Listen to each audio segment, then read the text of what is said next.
we condensed the agenda quite a bit from the original concept. So I've already welcomed you, and next we will have a word of prayer. And then I'll offer some reflections, and Mrs. Pinelli will give us some highlights of the InfoSeguro activities in Belize. Mrs. Williams will talk with us about our collaboration, especially with respect to addressing gender-based violence. Mr. Escobar will talk about our efforts to implement geospatial integration. And then Ms. Vasquez will talk with us about our strategic priorities, and then we'll close. So at this time, I'd like to offer a word of prayer for guidance and blessings upon these proceedings. Father, we thank you for this beautiful day. We thank you for your love and your mercy. We thank you, Father, for the people in our network. We thank you for their endurance during a very difficult time. We pray for a spirit of comfort and peace. We pray that your joy will remain even through the difficult times, that your peace will remain, Father.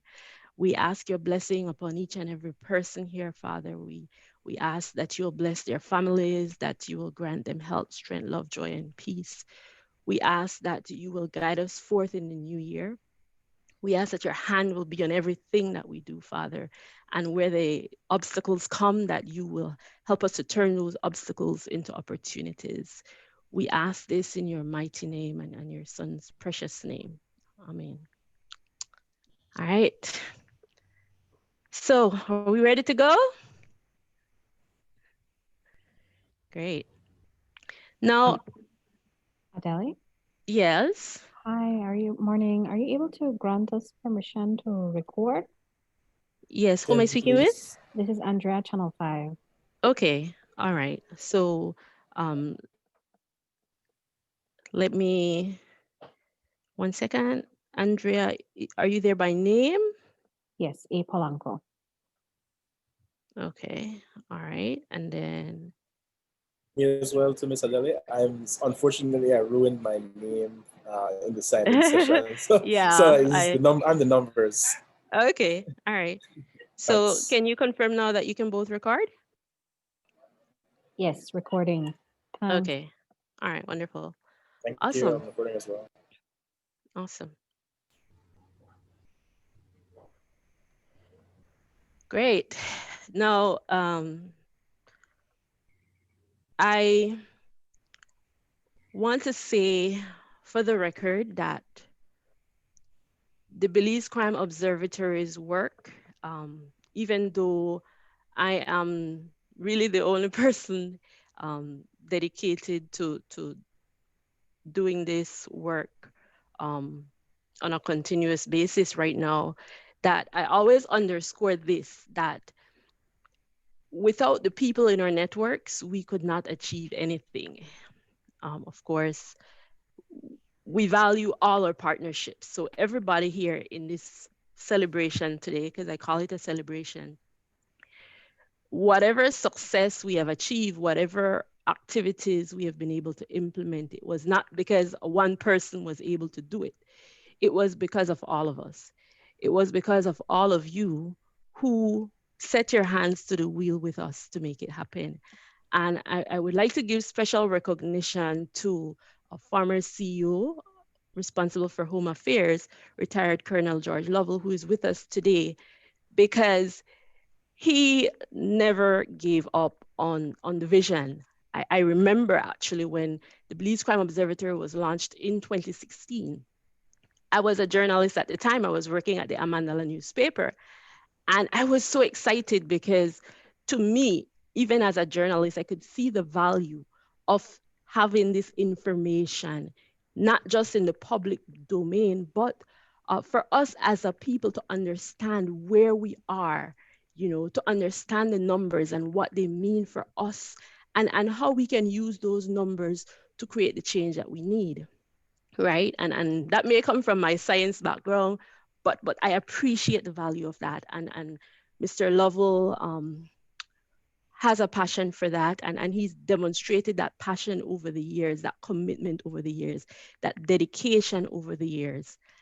And so I would, even though, he has moved on with the change of administration, I personally would like to recognize the contributions that he has made since even before 2016, of course, because you never birth a baby in an instant. It takes time.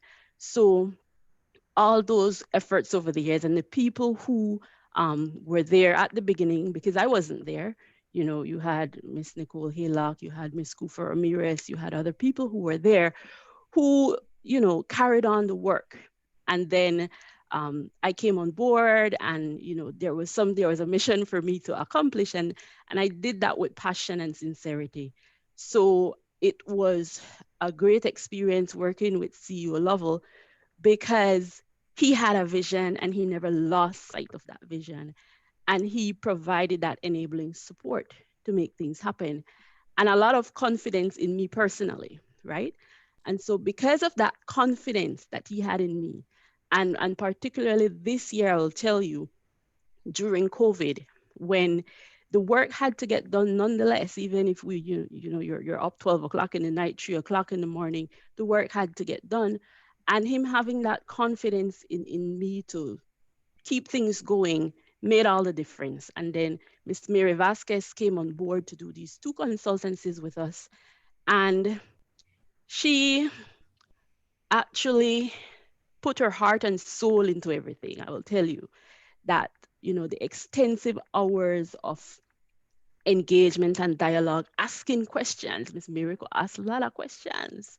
Tired me sometimes, but I knew it was, there's a value to it. And she kept me going, and I kept her going, and we held each other's hand through this. And so we have, as a product of that, a 3-year strategic action plan. And this 3-year strategic action plan is really gold for us. It is really gold for us. And it encapsulates now the vision. It encapsulates the vision that CEO Lovell had, and that we pray will continue to live on to 2023. This plan is actually available on our website. So if you go to bco@nsc.gov.bz, you will see this plan, an abridged version. There's a restricted version with far more detail and sensitive information. But we wanted to share this with our stakeholders. So this is available online for you to see and for you to download as well.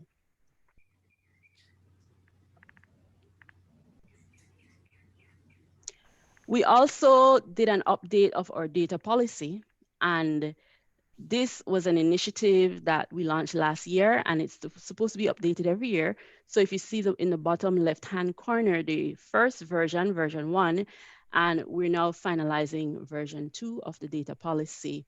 We have our annual report that's hot off the press, and it will be available to you as well for download off our website. And the BCO data repository. So the repository actually is not just data, it's documentation.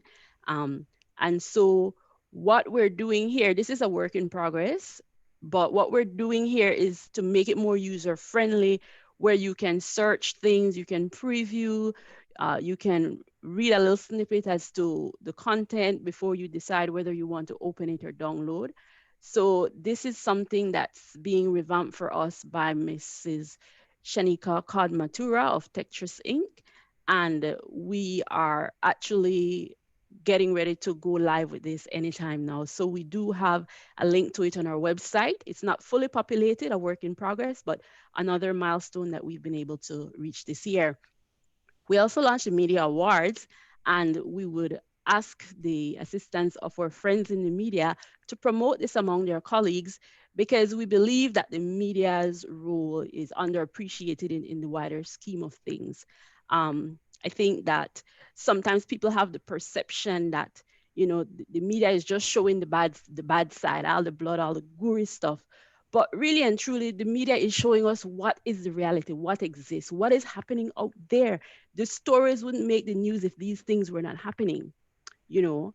And so it's the reality, and we can't hide our heads in the sand from this reality. This is what is happening today. If you look at the statistics, in terms of Belize's murder rate compared to some other countries, it's clear that we're not making up a situation. And unless we face this reality, we will not be able to solve the problem.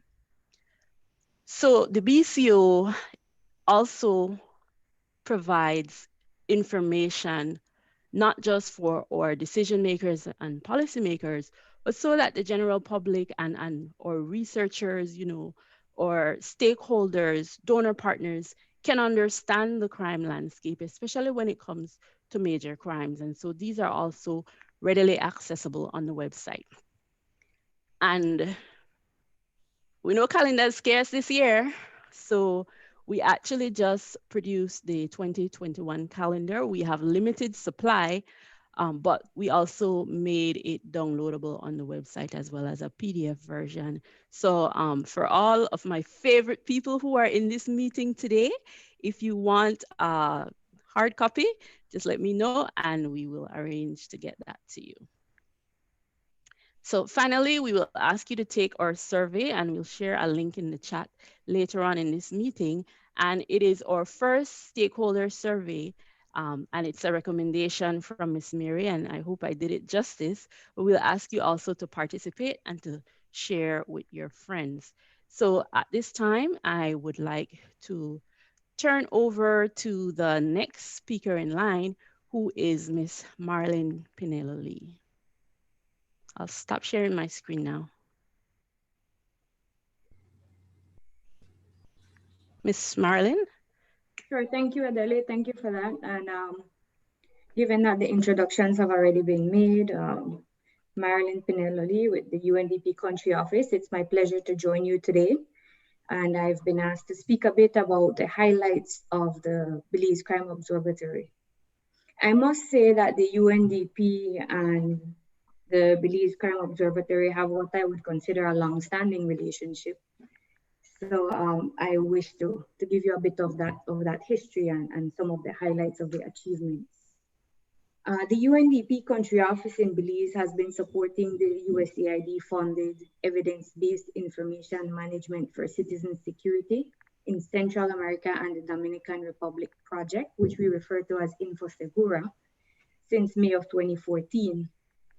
Within the first 4 years, the UNDP, through the InfoSegura, provided support to the creation, the strengthening, and the institutionalization of the Belize Crime Observatory, which was a very critical action and very initial that needed to be formalized. And we were there for those first couple years. In June of this year, there was an extension granted up to March of 2021, and it was agreed to continue the evidence-based policy support and to deepen the joint implementation of tools that are sensitive to evidence-based policies and decision-making with somewhat of a focus on gender. Since the inception of the project, there has been quite an investment in the actions, and more than $500,000 US has been invested in Belize. Some of the highlights that have taken place throughout the years, there is, of course, like Adele had mentioned, the formulation of the Crime Observatory's first costed strategic action plan, which spans 2020 to 2023. And of course, this is needed to support the sustainability of the BCO beyond the InfoSegura project. And the vision was the development also of an overarching crime intelligence architecture at the end of the 3-year period. Over the year 2020, despite all the challenges with COVID, there have been quite a number and a range of reports produced by the BCO. There was a 2019 situational analysis of citizen security in Belize, quarterly analysis reports, monthly analysis reports, as well as 2 special reports focused on gender-based violence, and the mid-year analysis for 2020. I must say that we are glad to see that in the media and throughout the country, even international um, references have been made to these reports produced by the BCO, and there has been a lot of compliments on the level and the standard, the high standard of the reports produced. So congratulations, I take this opportunity to add that point. The BCO has also been networking and also collaborating with other data producers and data users. And they have made a contribution also to the National Statistical Abstract through the Statistical Institute of Belize, the national agency in the country. The abstract is produced regularly, and the BCO, being that it has contributed, also is evidence to its recognition as a reputable source of data. There is ongoing work on the web portal, and Adele mentioned some of what you can access on the web portal. There was an introduction on information that is accessible. It is customized content, and of course, all the built-in securities will be there, granting partners access to uh, documents, a repository of over 200 documents. We are always looking for reliable data, and it is always good to have a repository where these can be accessed. So that is definitely an excellent move on the part of the BCO. There's also additional activities to support information dissemination in the public. And Adele mentioned there was a workshop with persons from the media. So collaborations and networking and relationships have been built over the years, which is very important to the success of the work of the BCO. In terms of interagency collaboration, there was a needs assessment and a gap analysis for the interagency sharing of crime data and information. I have worked in statistics before for a couple years, several years, and there is always the discussion about data access, security. And therefore, the Crime Observatory is cognizant of this and conducted these needs assessment and gap analysis. And we have heard that Ms. Mary was integral in that portion. There have been meetings in terms of interagencies to consolidate and share data, and of course, discussions at high level and technical level as well. Of recent, the InfoSegura project, the BCU and its partners have been working with the regional InfoSegura team and UNDP's R-Block to develop 2 information management tools. And these tools are namely the Belize Advanced Data Analyzer, and this will promote database integration and automation of processes to share and extract information from 2 or more institutions to provide the multidimensional data analysis consolidated at national and district levels. So we're talking about interagency collaboration and access to data, very critical.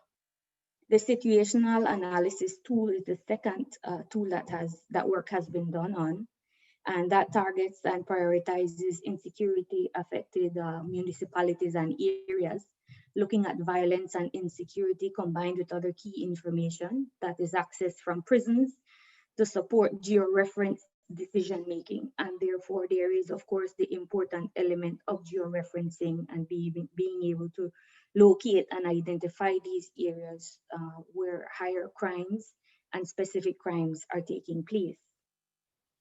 In October this year, we were happy at the UNDP through the InfoSegura to donate equipment to the BCO to support interagency collaboration and data sharing. We donated 15 notebooks with accessories to them, monitors, docking stations, professional soundboards, Dell DVD writers, and the like, at a value of 32,503 US. These computers and the equipment, of course, is needed to fill a gap in the information management system of the agencies. And in a review of the strategic plan, I came across a section mentioning where capacities need to be built, where there need to be investment in strengthening the IT and the infrastructure that was existing. And therefore, we believe that along with those collaborating with the BCO, this equipment will have been very important in getting the work done. The aim is to systematize interagency data sharing, analysis, and dissemination for the benefit of all the stakeholders. There has also been regional collaboration taking place with the BCO and under this project. And the aim is to improve civil society and governmental institutions, the dialogue on matters of public safety. Of recent, some of you who are participants in this discussion could recall the justice analysis, which is nearing the completion, where several stakeholders were asked to participate in surveys and discussions with a team that was supporting the BCO in getting these the justice analysis completed. There was also participation in what is referred to as the Data Action regional webinars. Belize, along with a lot of the Central American countries in the region, participate in these webinars. We are the only English speaking. And BCO delivered 2 crime analysis presentations in March and in August of this year. We've also participated in we are also going to launch the Violence Against Women and Girls campaign in Belize, and this is to be implemented in early 2020. Everything is ready to hit the ground running with this one, but it will be launched in early 2021. USAID had provided funding for several countries in the region to replicate this campaign, and Belize was also approved and selected for support to conduct one. So in 2021, you will be seeing that. The exchange of best practices and effective strategies in terms of citizen security, we've also been active in that portion. The South-South exchange with Costa Rica and as well as Honduras. Out of the exchange with Honduras, there was a very fruitful and successful gender perspective information management training, for which support was provided by the Infosegura team, the BCO and the National Women's Commission. This was concluded in October, mid-October, with 46 participants. And recently, just before the Christmas holidays, there was coverage on the news about the participants and those who received certificates of completion. There was participation from our Deputy Resident Representative, as well as the new minister in the ministry, Honorable Karim Musa. And this received a lot of coverage, and this was also cited in regional news, and we must congratulate the BCO on this accomplishment and the partners as well, always remembering the partners. In terms of the exchange with Costa Rica, which began in 2020, this will continue into 2021, and this should focus on best practices. There is a lot to be learned from our partners in the region. We're also looking at how we can adopt some of their best practices, how we can also use some of what they have experimented with, tested, and we can possibly replicate in Belize. I must say that in my beginning, I said we have a long-standing relationship with the BCO, and we continue to support the BCO.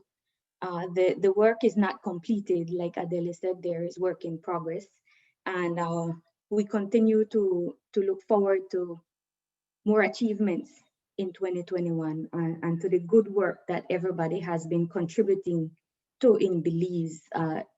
Like we said before, the partners, we must always remember, and of course the general public, the media, the donors, and all those who have been involved, cheering on the work that is being done, the good work. So congratulations to all, and thank you for giving me the opportunity to speak. Thank you.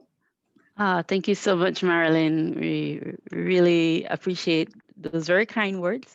And of course, the recognition of our critical partners. We're all in this together. Next up, we have Mrs. Cynthia Williams, and she'll be talking about our collaboration to address gender-based violence in Belize. Cynthia? Hi, good morning, everyone, and thank you very much. Like Marilyn, the National Women's Commission is also uh, a very strong partner of the BCO. I'm very happy for the collaboration and the work that we've managed to do, particular of the last 2 years.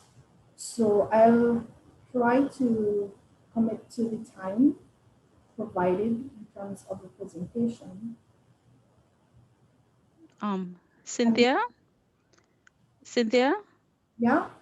I think it may be better if you use your headset because I'm getting a muffled kind of sound from you, please, if you can. Is this better? Oh, that's All right. much better. And can you see my screen now? Yes, it's beautiful. Oh, I can't see my screen now. All right. So, as I said, the National Women's Commission really and truly as a national policy advisor and coordinating entity in terms of the national gender-based violence response.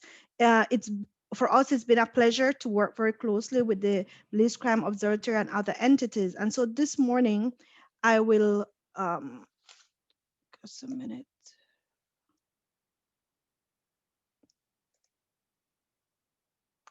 Has my slide changed in your screen? I don't seem to. I'm still on the cover page. I'm still seeing the cover page. Let me see. Okay. There we go. There, technology and me. All right. So what I wanted to briefly start with some data because, after all, this is part of the area that we've collaborated with the Crime Observatory. And so you can see very clearly there, when we look at the information that we have, 1 in 3 women experience physical and or sexual violence in their life, mostly by their intimate partner. We look at 1 in 20 persons believe that a husband is justified in hitting or beating their wives. In 2018, we had 19 women who died, were murdered. And in 2019, that number, even though it is decreased, it's still a high number in comparison to other years at 17. We have 83% of the cases filed with police continue to be from females. And in a newer area that we're starting to document, or at least trying to recognize and work in collaboration with the National Council on Aging, is looking at violence that is perpetrated against elderly. We look at the drastic change in the last 4 years, which could be good and it could also be bad. Because when we look at 13 reports that were filed, at least we see more people filing reports. In 2020, we look at 31 file reports to the police department. And so that can tell us that people at least are feeling more comfortable, are feeling that they're able to come forward and file reports. And it begins to provide the evidence to demonstrate how widespread gender-based violence is, and not only for the younger generation, but it also transcends for persons over 60 years old. Right. As it relates to the work of the National Women's Commission, the work and partnerships that we've established with the Crime Observatory is very much linked with the National Gender-Based Violence Action Plan. And so we look at the overall goal, which is look at establishing a harmonized response to gender-based violence, which will hopefully result in decreased incidence and increased adequate support and access to justice for all victims. And so the work that we have been doing ties very closely with the action plan, and looking at how do we effectively manage the response, how do we decrease the incidence, how do we increase the justice, and how do we especially measure the impact for evidence planning. And that situates itself very, very neatly with the work that the Belize Crime Observatory also does. And particularly looking at the action plan, we look at the 2 goals on the governance and sustainability, which looks at by 2020, this year, because at the end of this year, the plan is coming to an end. We were looking at a successful, harmonized, multi-sectoral response to gender-based violence in Belize. And while that may have not been achieved to its fullest, I think we have made strides towards that direction. And as we continue to move forward, I think slowly, when we develop partnerships with not only Crime Observatory, but other entities that do direct service provision, we will hopefully start to see more changes as we move forward, right? So I wanted to quickly share with you two images. The first one is the gender-based violence referral pathway that denotes the various entry points of services that persons can go through. This was developed earlier this year, just as we began facing COVID-19, and we felt that even at this day and age, with all the work that has been done by multiple partners like the Women and Family Support Department, other entities, a lot of people still are unaware of where they can go for services. So we felt it was important. And I bring it forward because this is specifically one of the areas that is impacted by stronger collaboration, how and by the proper documentation and recording of data. So this was the first initial draft that we did for persons to be aware of how to access and where to access services that include the police department, human development, the medical Ministry of Health, as well as magistracy through the family court or magistrates courts in the districts.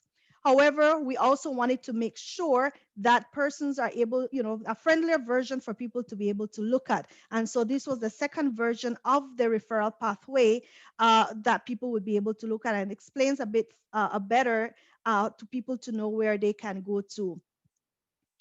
Right. So why is it important for there to be collaboration as we respond to issues of gender-based violence in Belize? And really and truly, it needs to be included in everything that we do, because it brings together the various sectors that responds to gender-based violence, as well as it provides the opportunity to strengthen all the national coordination efforts. As a coordination entity, the National Women's Commission firsthand knows of the importance of coordination and collaboration, because without it, we would not be able to implement a lot of the activities that have been implemented this year. And as both Marlene and Adele cited, it really enhances the work that needs to happen within a limited time frame. It also really places the survivor at the center of what we do, and prioritizes their safety and well-being. And I think that's what we need to have at the center of our focus. And as we do the work, is at the end of the day, we're doing all these different interventions and implementing all these strategies to ensure that those persons that suffer from gender-based violence continue to be safe and their well-being is enhanced. But also it builds knowledge base and it fills data gaps that we know we have. As much as we have strengthened that area, and like many other countries, we do continue to have data gaps. But I think the collaboration that has occurred over the last at least 2 years or even more has enhanced those data gaps as well, and helped us to be able to look at what they are and how we can move forward to fill them. When we look at the issue of collaboration, it really strengthens the national response, and it helps us to be more effective in the use of the resources that we have. This year in particular, I think we're even more challenged by the financial resources, especially, and our human resources are beginning to become much more burnt out in so many cases, or work more. And so we need to be able to know how to effectively use them more and be able to also take care of the limited resources that we have. And at the end, it also supports the integration of international conventions into national policies. Because for the National Women's Commission, for example, when you look at issues of CEDA, when you look at issues of Beijing, Belém do Pará, those might not be particular conventions that other entities, other stakeholders might be aware of, but it doesn't mean that it doesn't have a direct impact on the work that they also have to do. So through collaboration, then we can ensure that people are aware of what these conventions are and how it impacts, how can it support, and how can it's important to integrate it into the work that they are also doing. And particularly, I'm going to talk very briefly about the importance of collaboration in three main areas: the aspect of data, policy, and program, which are areas that often, well, not often, they're interlinked one with the other. One doesn't exist without the other. When you look at the aspect of data, the aspect of collaboration really helps us to be able to have more data to be available for analysis. And in terms of the work of the National Women's Commission, we're very grateful, extremely grateful for the work of the Bleach Crime Observatory, because as a entity, we do not collect data, but data is important and integral to the work that we do as we make recommendations. And so the collaboration that we've had with Belize Crime Observatory has been very fruitful in us being able to have the data when we need it, so that then we are able to utilize it. It also supports pooling of limited technical and financial resources. And what do I mean by that? It really allows for those persons who are able to explain, to look at indicator frameworks, to be able to develop M&E frameworks, to work in tandem with the work of the National Women's Commission and the other areas and other entities. Because unfortunately, we may not all have technical people with those specific areas of expertise within our own institutions. So collaboration allows for us to be able to come together and discuss what are areas, where are the synergies, and be able to move from there and see how we can support each other and the work that each of us do, which are separate entities. We're coming from separate entities, but are still very much important to find those type of synergies there. It also provides guidance across sectors. For example, when we look at the issue of data, it tells us the story of where these things are happening, who is being affected, and how much is how much cases do we have. And it really helps us to be able to try to make the link between not just numbers, but also looking at the story and the faces of those people that are being affected, and being able to make that combination. Because sometimes when we look at numbers in and of by themselves, we kind of lose a part of recognizing people's lives and how these are affected. So there has to be that linkage of that. It also, collaboration, it also is very useful because it helps us to understand how data impacts a specific population and the context of a specific situation. And a specific example is the experience that we had with the applying gender perspective in information systems, where for many of the participants, being able to look at issues of gender and how it impacts data gathering, how does it impact data collection, the importance of recording the age, recording the ethnicity, recording the location of these different type of incidents, and what is the story that it provides us. It really allowed us to be able to look beyond just the numbers. And so it helped us to understand and to get a different perspective of data in and of itself and how it can be used. And of course, we look at the issue of helping us to identify where there are increases in terms of certain types of gender-based violence. For example, we look at domestic violence, when we look at the issue of sexual violence, even though we don't necessarily collect issues of sexual cases of sexual harassment, there's a narrative that we try to collect from the National Women's Commission. So it definitely allows us to be able to become more informed in terms of what are the various types of gender-based violence that exist, where there are different forms of gender-based violence that may have not been experienced in Belize, but now are finding them more. For example, if at any point there are any cases of genital mutilation, the fact that we would gather those type of data would then be able to give us that information. When we look at the aspect of policy, collaboration really helps support integration of targeted policies for stronger prevention and responses across the program cycle. And it also helps us to be able to look at which policies would be most effective. And so there's a linkage between the data aspect and the policy. One doesn't exist without the other. And it also looks at what is the impact on populations, because data helps us to look at the populations that are the most vulnerable, any changes in the experience of people as well. And of course, it helps us to be able to look at which are the areas that we really need to focus a bit more this time, or whether it is that the reality of certain populations have changed and we need to be able to then implement activities and strategies for that particular population. When we look at the aspect of programs, which would be direct concrete services, it really data can also help us to look at the messaging what could be most effective, and who needs to be targeted. And a specific example of that would be looking at the public awareness campaigns that Marilyn mentioned in her presentation, and looking at who would be the targeted populations within that public awareness campaign. In addition to that, ensuring that we have the data of other public awareness campaigns that have been implemented in the country, also supported for the development of the campaign that is not a duplication of efforts, but rather an enhancement of efforts that have already been implemented.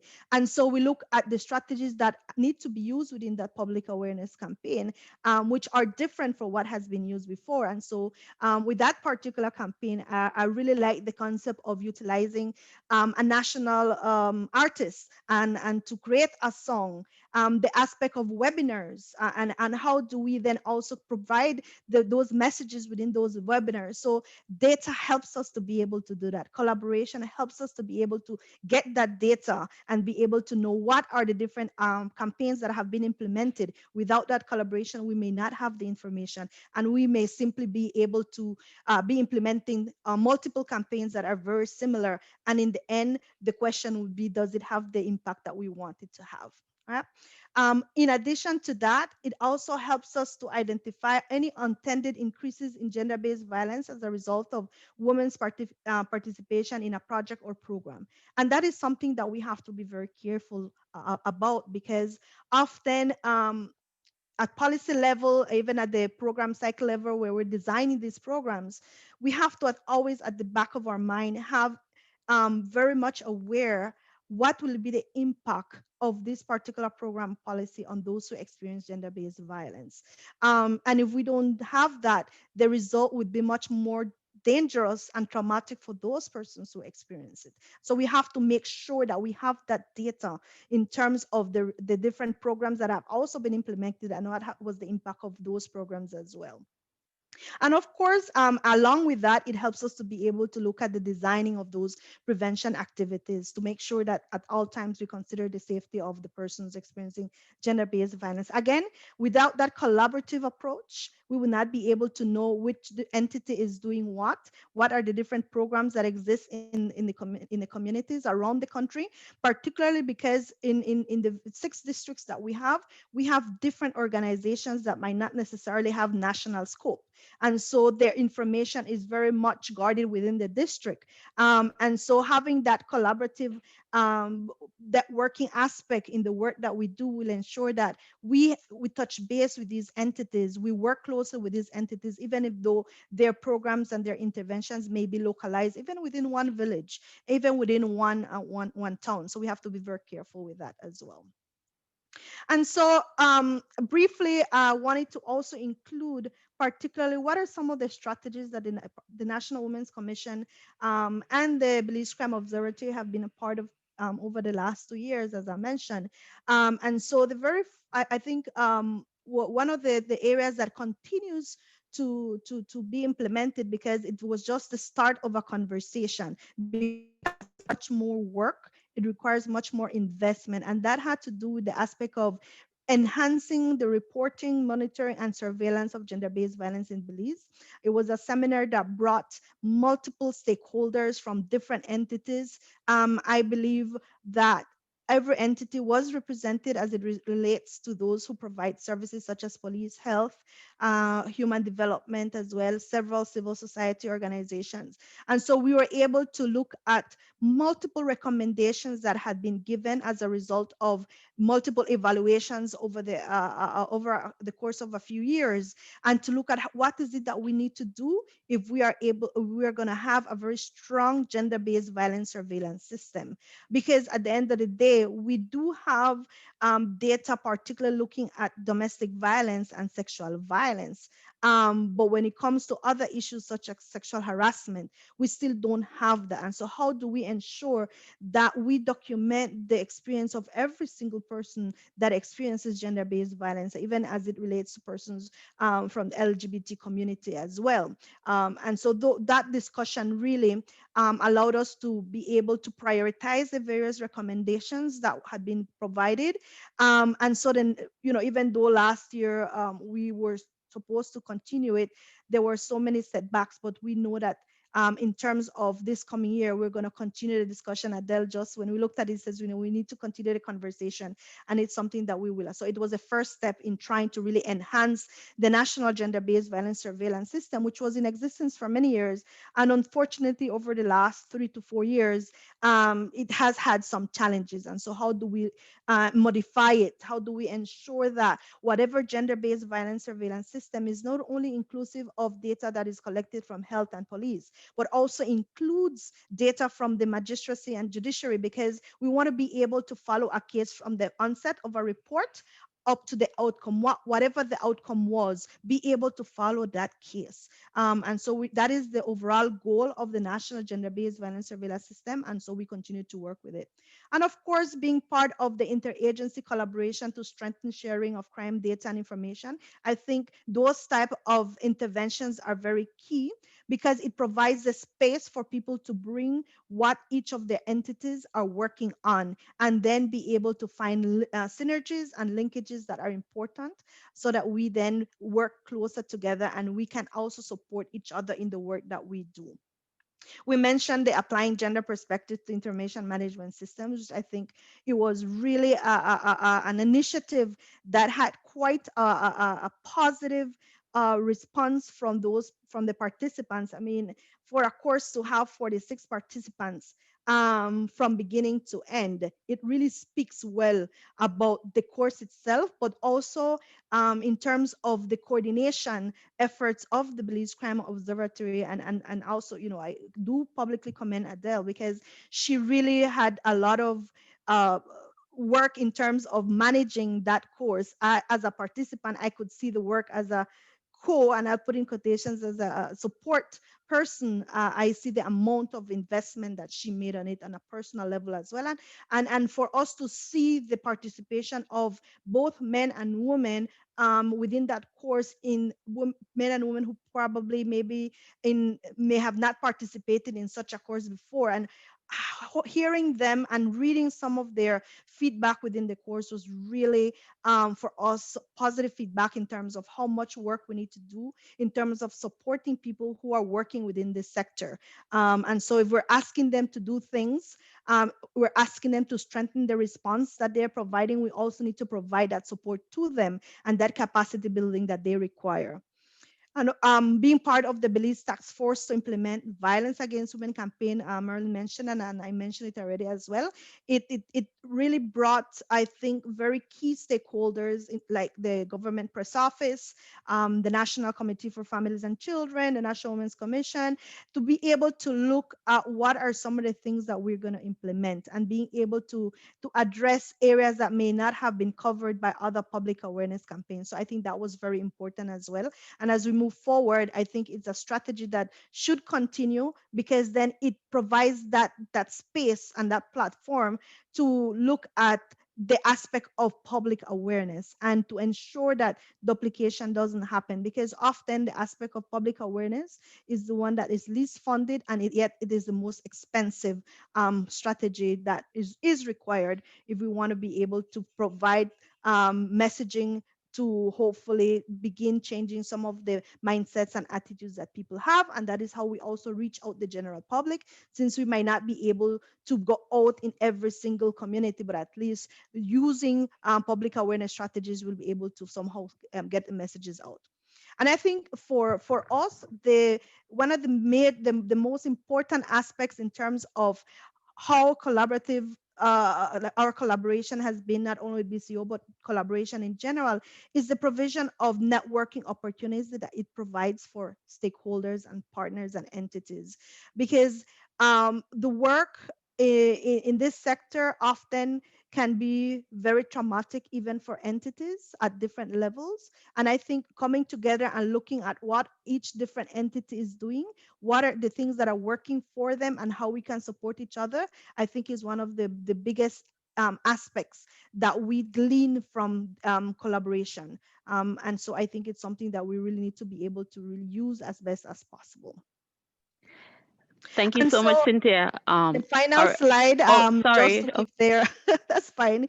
The final slide is really, I think, the importance of collaborating to address gender-based violence is looking at the toll that gender-based violence has on persons, their physical well-being, but most of all their mental well-being, and being able to really come out of the situations that they find themselves, which a lot of times are poverty driven. And so that is something that we must keep within our minds at all times, and looking at how it hinders their ability to really fulfill who they are supposed to be and the role that they can play in their communities and societies and what their contributions could be. And that is linked again to the detriment of national development for any country. So we need to be able to look at the issue of gender-based violence as what it is, which is a silent pandemic, and be able to begin to make linkages not only as a social sector, but how does it affect the economic sector? How does it affect the educational sector and within the national citizen security aspect of it? If we're able to make those linkages through collaboration, then I think we would have made a great valiant step towards the right direction that we want. Oh, wonderful. Thank you so much, Cynthia, for that very comprehensive presentation. And I think it makes a good lead in to us sharing that video from the Belize campaign with our attendees. This actually was recorded for us by my good friend, Miss Miriam Longsworth at the Government Press Office.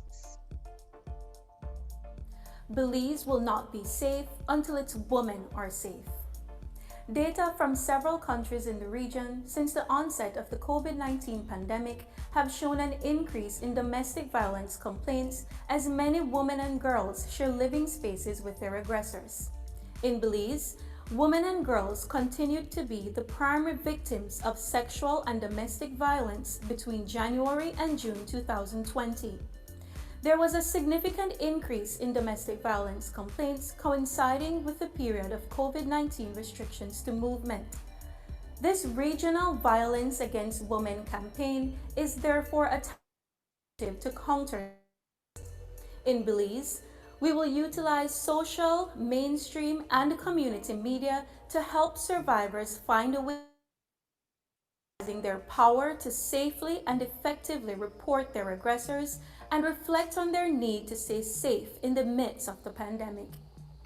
In partnership with the UNDP LAC Region Gender Cluster and the country offices, the Belize Task Force, led by the Ministry of National Security through the Belize Crime Observatory, will bring together a vibrant network of partners who advocate for the well-being of women and children and for a safer Belize.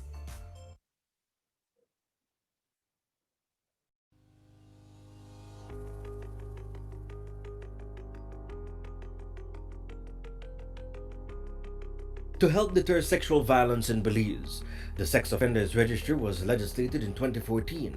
At that time, the Criminal Code was amended to extend the requirement for notification to all convicted sex offenders and to introduce stiffer penalties for sex offenders who fail to report. We have to ensure that we can track and monitor all those who pose a threat to our society. And repeated sex offenders obviously are a threat to our people, to our society. The Sex Offenders Registry was developed by the Ministry of National Security with funding from USAID during 2016 and 2018 as a tool to improve public safety. It gives a sense of security to know who we have amongst our midst and where these people are located. That in itself will form a bit of a deterrent to those who may have intentions to go down that route. The Sex Offenders Registry is an online web application where different stakeholders could log in and then they could access information regarding the records of different offenders and as well as contribute to the registry. The Crime Information Management System does play a big role in populating the Sex Offenders Registry in the sense that it is one of the primary Sources of information. Sex offender notification is key to ensuring that law enforcement officers are knowledgeable of the location of sex offenders, not just to safeguard against them reoffending, but also to ensure that offenders mandated by the court to receive medical and psychiatric treatment and counseling are getting the help they need. It is not taking away the responsibility of those perpetrators by just putting them in a registry, kind of alluding that they can control themselves, but rather use it as an instance to say what are the different things that that specific community might need to prepare, to prevent, and protect, and ensure that these perpetrators are also held accountable for their actions. Help stop sexual violence. Report sex crimes.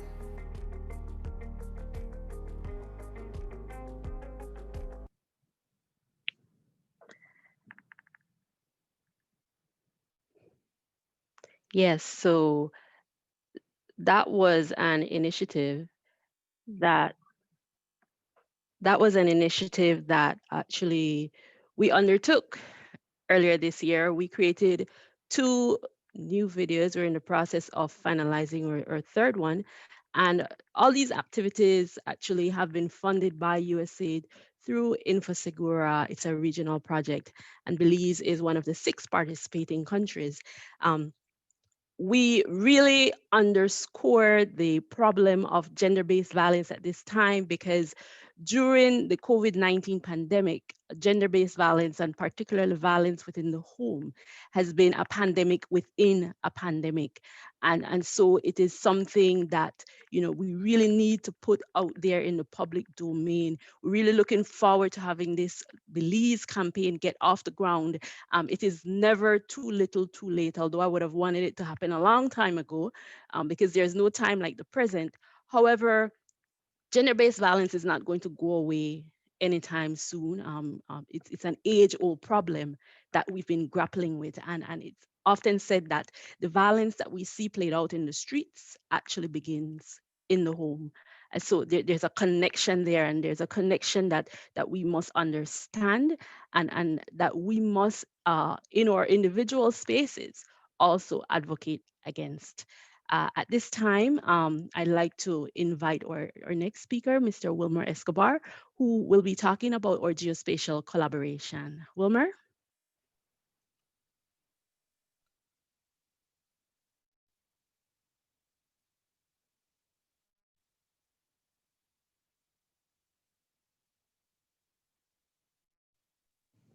Go ahead, Wilmer.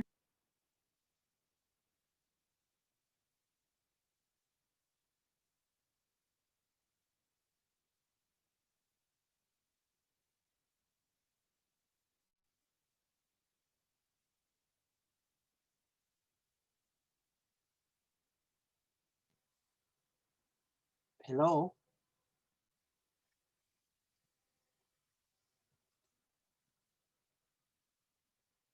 Hello, can you guys hear me? We can hear you, Wilmer. Okay, can okay, carry on. okay. Okay, yes. Yeah, as I was saying, how have we, has the Ministry of Child Affairs and Border Security um, collaborated with BCO? After doing multiple trainings in GS related trainings at CITO that were hosted by TBSL, there was a user conference for Esri, which was for the very first time done on an online platform, allowed many of us to attend virtually, and that was a huge opportunity for us to see what other countries are doing with GIS and the outcome they have had.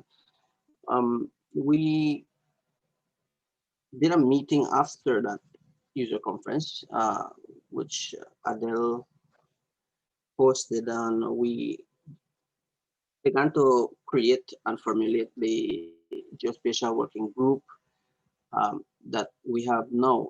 That was in August, so it's a very short period of time that we've had it. The integration of the Ministry of National Defense and Border Security with BCO arose after that meeting, and they created the geospatial working group, whose purpose is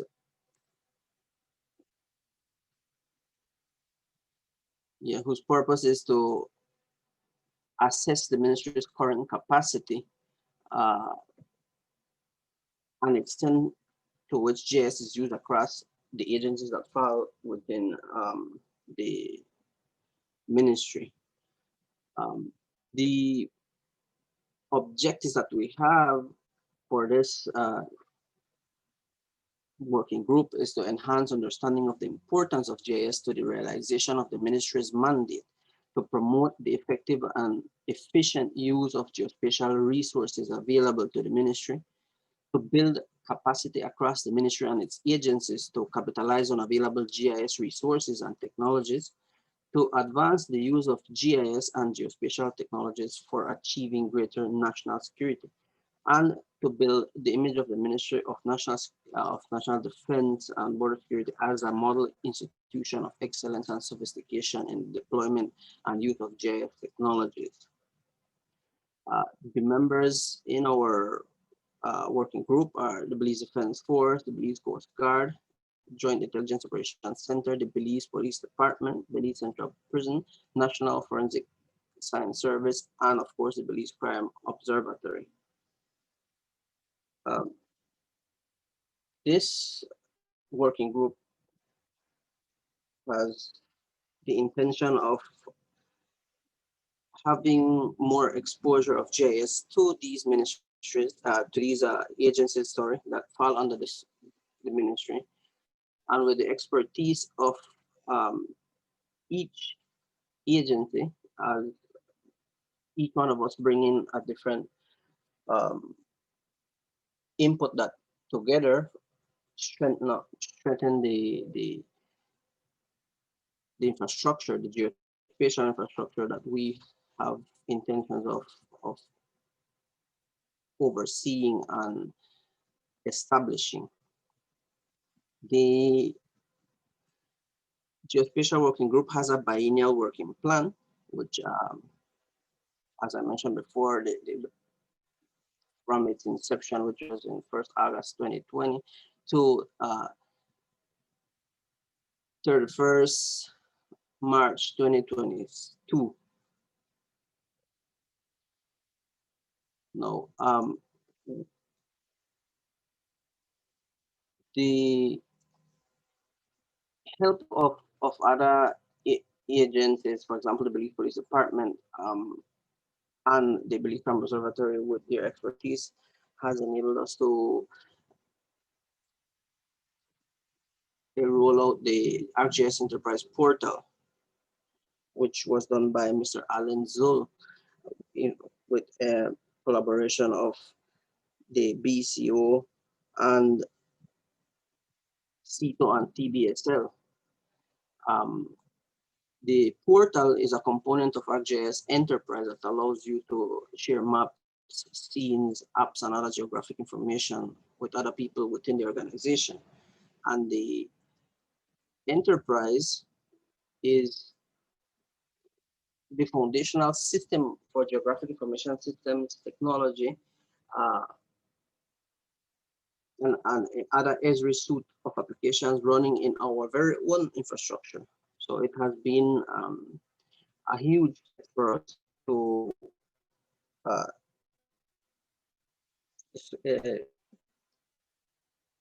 deploy enterprise, which is now being used by the police department, spearheaded by Mr. Alan Zoll.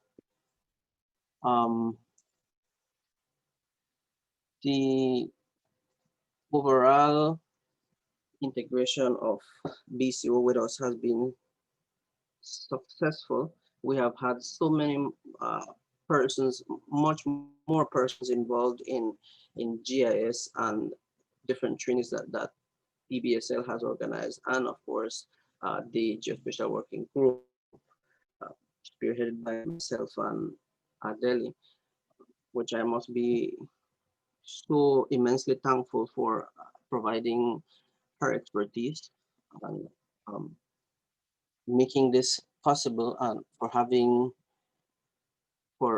the look for having the intention of collaborating for a further period of for a further period of 3 years, which can enable us to successfully deploy the geospatial infrastructure across our agencies. Um, what eh, what has it done for us? Now we have created different tools like the joint information system at the Joint Intelligence Operations Center. Now, um, what the working group will do is maximize the output of of these working tools by providing training to the persons being using it, and thus provide uh, proper reports for decision making at the ministerial level. Um, so I must say again, thanks so much for Ms. Adeli and her team at BCO for allowing us to participate in the in GIS and collaborate with each other for to strengthen the geospatial infrastructure at the Ministry of National Defense and Border Security. Thank you very much. It's always a pleasure, Wilmer, working with you and the team. I think this has been one of our most fruitful engagements. Wilmer talked about us meeting a few times. I wouldn't say few because those meetings were very critical in terms of us conceptualizing even what the working group should be, its scope of work, and the way forward. So those meetings were actually very pivotal um, in achieving the milestone where we are today. And I want to also recognize Mr. Alan Zull, who is a software developer at the Police Information Technology and Cyber Unit, for his dedication and commitment to helping us reach also a very critical milestone. We have been using the GIS platform, ArcGIS Online, which is the platform where we can manage data, we can generate our maps, we can create public facing apps for you to use, the open data hubs and all of that, which you can go on our website and you can click the link and see some of these information products. However, what Mr. Zoll has been able to achieve for us in deploying ArcGIS Enterprise and ArcGIS Portal is vital because now it allows that integration with the crime information management system. For us to be able to map not just select crime incidents, but all crime incidents that are registered in the system. As long as that information is inputted, it can be mapped, and whoever is responsible for taking care of a specific policing formation, the commissioner of police, the chief executive officer, all these persons would then have access to spatially enabled data and information that they can use. They can use to tackle the problem on the ground. But furthermore, and this is the part that I'm really excited about, in that we can now, given that information, make the kinds of projections, do the predictive analytics that will help to address the problem before it gets beyond a certain point.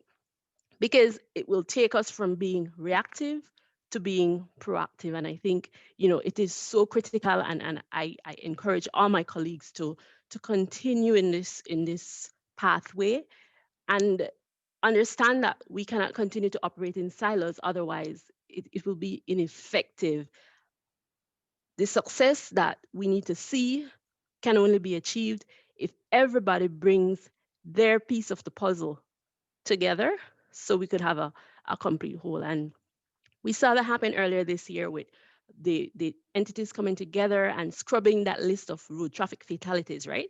Where, they had a certain number of incidents, and when everybody compared their data and everybody brought their information together, that we were able to generate a more accurate list. And the number wasn't actually 93, it was 100, 103. But nobody would have known that sitting in their corners. It required people coming together and sharing the information. So very critical. So at this time, I'd like to hand over to Ms. Mary Vasquez, and she is our esteemed friend, colleague, independent consultant. I highly recommend her, by the way. She helped us to prepare our strategic action plan and the needs assessment and gap analysis for the sharing of crime data and information. And while she introduces herself, I'll bring up her presentation.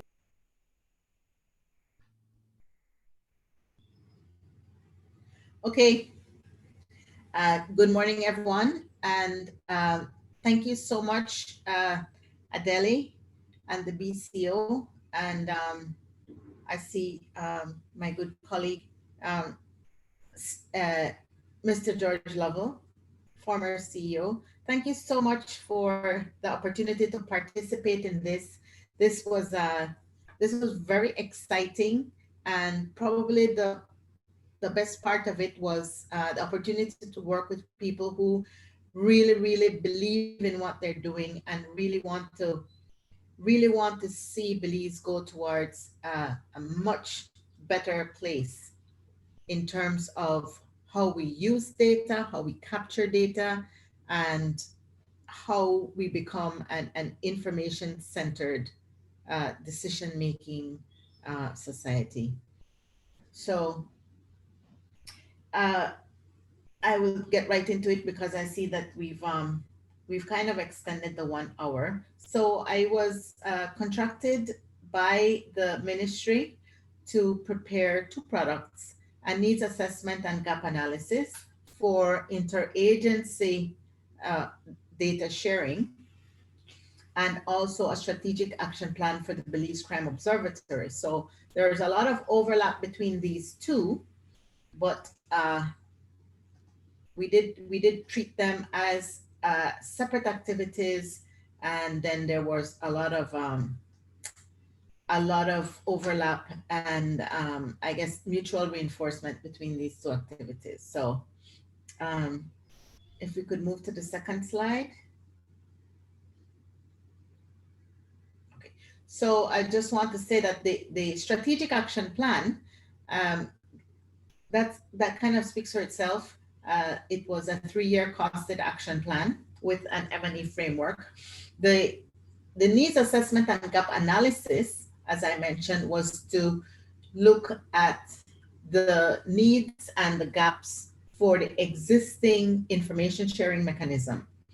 So that is some of what we've been talking about here and what is represented here by the different partners who have presented, where we're all talking about sharing information for road traffic accidents and for gender-based violence, you know, uh, sharing spatial information. And so looking at that, we actually looked at gaps in human resources, in data, in technology, and in processes. And I will talk a little bit about the gaps that we identified in terms of data and processes. So next slide, please.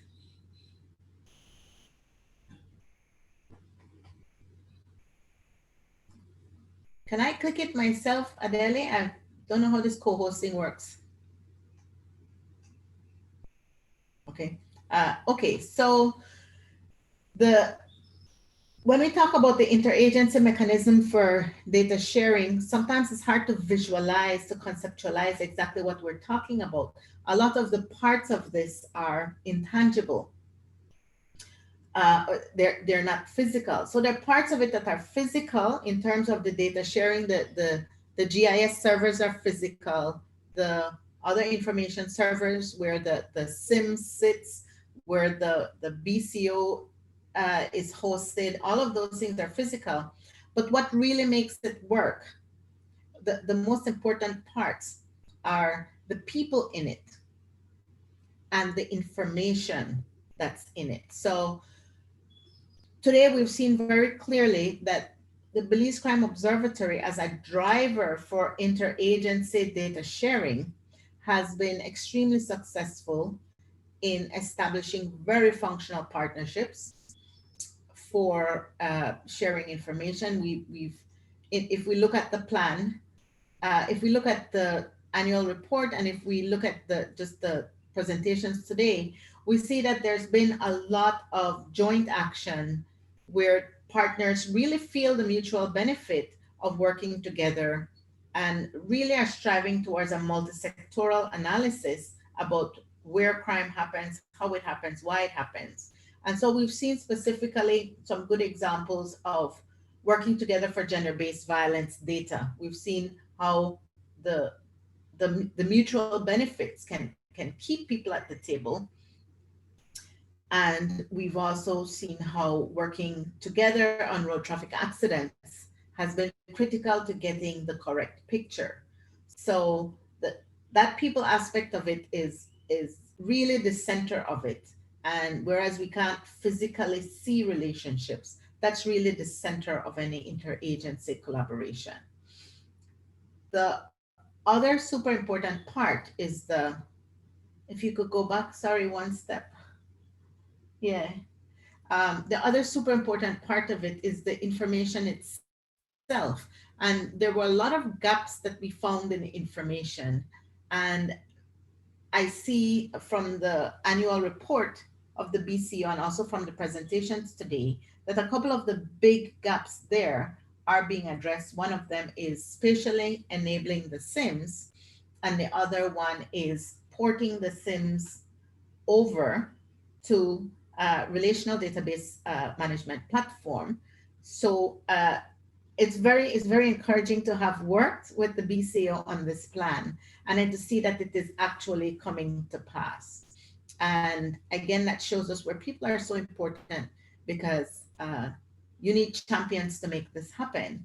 And I see that Adele, Cynthia, Marlin, Wilmer have been key drivers, and I know Mr. Allen Sol also at the pit crew is a key driver. So, yes, please, next slide.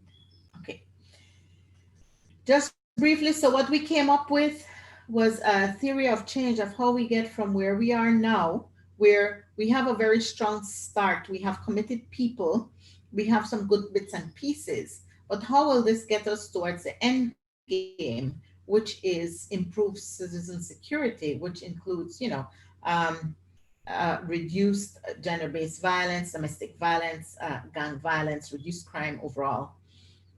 So the first thing to do is to consolidate those bits and pieces to bring them together. We always talk about human resources, but I think Adele has explained how she's kind of she has been the one and only there for a long time. And she's really pushing to have a permanent staff core there. So hopefully, notwithstanding the reduced fiscal space that COVID-19 has imposed upon us, we would be able to make progress in that area in the next year. Also, the technology, it is very gratifying to see that through the partnership with InfoSegura, UNDP, USAID, there has been a lot of progress made in getting the necessary hardware to make these improvements in the BCO and to fill the technology gaps we have there. In terms of the enabling environment, I will speak about that a little bit more on the next slide. But all of this gets us then to the point where we have this interagency collaboration that we all talk about, but that is actually very difficult to realize. With that collaboration and with those strong foundations, we can then really improve our analysis of crime, not just reporting X people died, X robberies, 5% increase or decrease in major crimes, but really get into an analysis of what is happening, where it's happening, why it's happening. We can also use this information then to engage politicians at the highest level, because politicians want to know how what we are doing will help them to achieve their promises that they have made, their commitments that they have made to the people of Belize. So if we can say, look, if you do this, crime will go down, or you did this and then crime went down by this much. All of this again is to lead to a different way of using information, a different way of making decisions based on information. So instead of just having the information there to say, we can count that we have this many murders, we have this many robberies, we want to be able to use that information to make decisions about where we're going to put police officers, what's our key area for investment, and really what sectors do we need to invest in to improve overall citizen security. Okay, so next. Oh, I can do it from here. I didn't realize, sorry. Okay, so then from that gap analysis, we were able to combine the information we got there along with information from key informant interviews to come up with a strategic action plan. And there are 4 strategic lines of action in there, which are shown here. We will consolidate the BCO, which is what I discussed in the previous slide about consolidating the human resources, the technical resources, and creating an enabling environment. Strengthening crime information management, which we'll speak about in another slide, and interagency coordination, which is I mentioned before in the slide about the mechanism, and which also honestly Marlene has been talking about, Wilmer has been talking about, Cynthia has been talking about, because everything that all the products that they're showing, all the activities that they're talking about are the product of interagency coordination. And then the last line is the stakeholder engagement and communication. And again, we see that a lot has been done this year. The BCO portal is being revamped. It's also, I understand, getting a content management system, which will allow all the different stakeholders to add data there. I hope I'm correct about that. And there's also the survey that's been put out to get feedback from users. So those are the main strategic lines. I'll talk about strengthening the crime information system a bit more in the next slide. Okay, so improving crime information management. Nowadays, when we talk about information, we don't just talk about databases, we talk about data analytics. And I know this is a great passion of Adele's, to see how far we can take the data, how much information we can mine from. So in terms of improving the crime information management, what we're really talking about is business intelligence, but for addressing crime. So we've used the term crime intelligence infrastructure to refer to the overall system of data, people, processing, and outputs. The first thing we have to look at is we have to consider how we treat data and how we integrate data into what we're doing. So the first two actions here in the strategic line talk about how we incorporate data as a central asset in our management culture, in our daily operations culture. So right now, you may have police officers that are on the street that in their minds, their main job is to intercept criminal activity or to monitor, and they may have a GPS, or they may have forgotten to bring the GPS out, or they may go back to the office and they may forget to enter some of the data and then they do it tomorrow. But an information culture, which is governed by a policy that sets out standards and processes for information governance, then would say that that police officer will never forget their GPS. They will never forget their field equipment.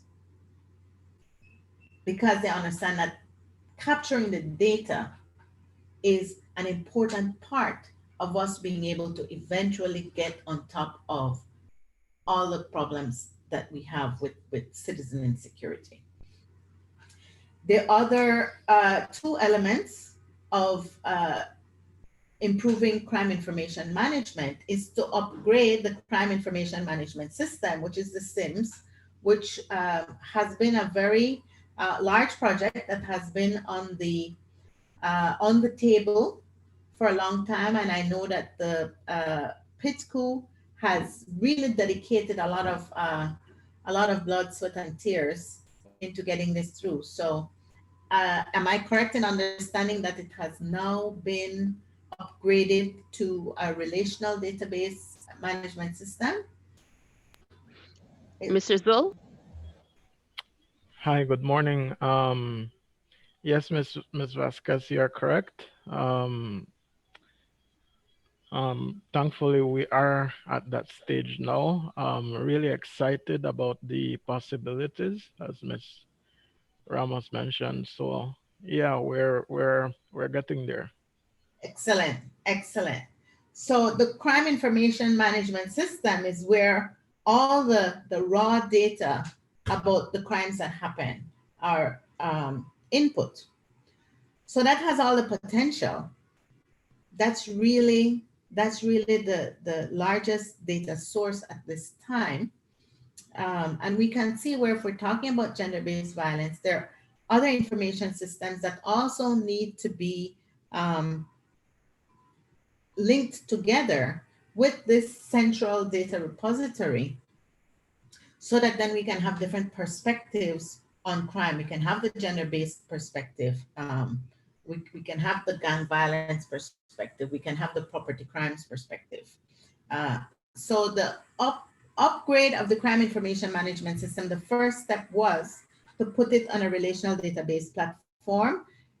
That has been done. And then after that, to then go back to all the users, all of you, and everyone in the police department to say, what more can we add to this database system to make it serve you, to help you to better manage the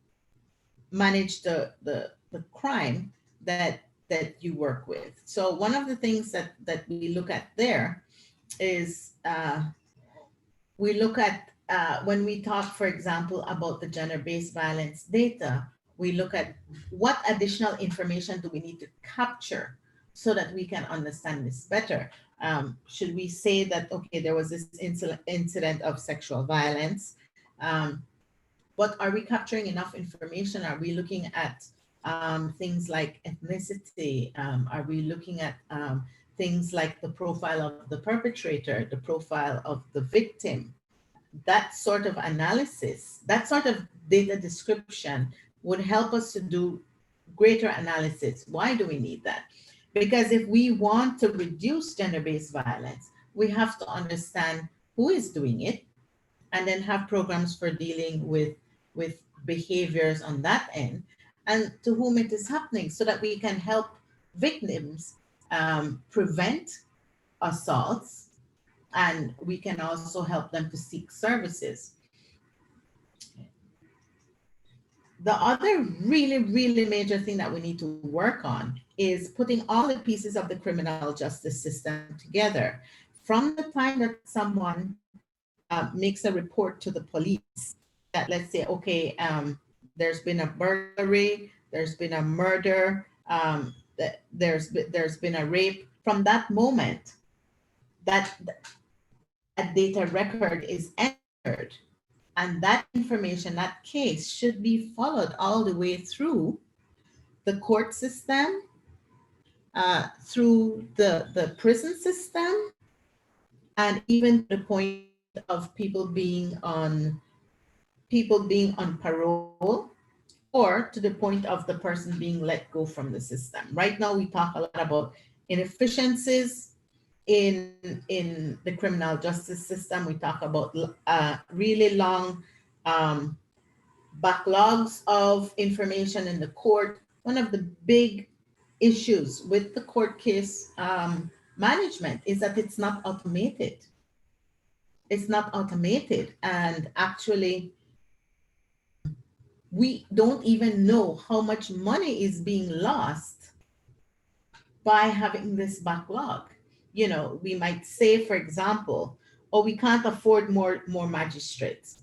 Okay, how much money are you losing by having people on remand for 3 years, where you're having to feed them for 3 years without having them being convicted of anything?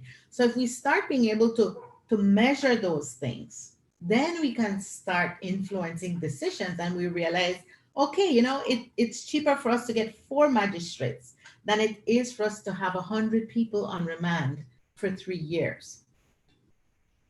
Is that making sense? Is that in terms of seeing how powerful information can be? Um, That if makes a whole lot of sense. Okay. Um, and then, of course, the value added. The plan talks about tapping the spatial dimensions of crime and using data analytics to support evidence-based crime and violence prevention. And again, amazing things have happened this year. The SIMS has been spatially enabled. That is, I know that has been a big dream for the PITCU, and it has been realized. It has been a big year for PITCU, notwithstanding the COVID interruptions. And in terms of the data analytics now, what I'm seeing here about the new systems that the Belize Advanced Data Analyzer being one of them. That's very exciting. There was another one mentioned in this discussion, but so these are systems where we start putting together the different pieces and we start mining the information so that then we get real intelligence, we get real analysis, and we're not just getting a report that's spitting out flat numbers. Yes. Miss Mary, if I may interject just a bit, the other tool is a situational analysis tool. And the importance of this is that it will allow us, the analysts, to plug in the data, and it's with respect to the spatial dimension as well, but it will allow us to then build a territorial prioritization index. And we have Mauricio Amaya with us in this meeting. He's from the Regional Infosegura team, and he has been working with us on that dimension. And so it's not just now having a tool and generating charts and maps, but looking at it from a perspective where you can take that information and say, what are our priority areas? And Ms. Mary, I know this will resonate with you because of the citizen security strategy that was launched earlier this year. And one of the things that I raised in our exchange when that launch happened is, how will you know what are your high crime areas? How do you define what are your high crime areas? And the fact that those things change over time, right? So it may be a specific scenario today may change within a Yes. matter of months, you know. We see what's happening in southern Belize, in Toledo, for example.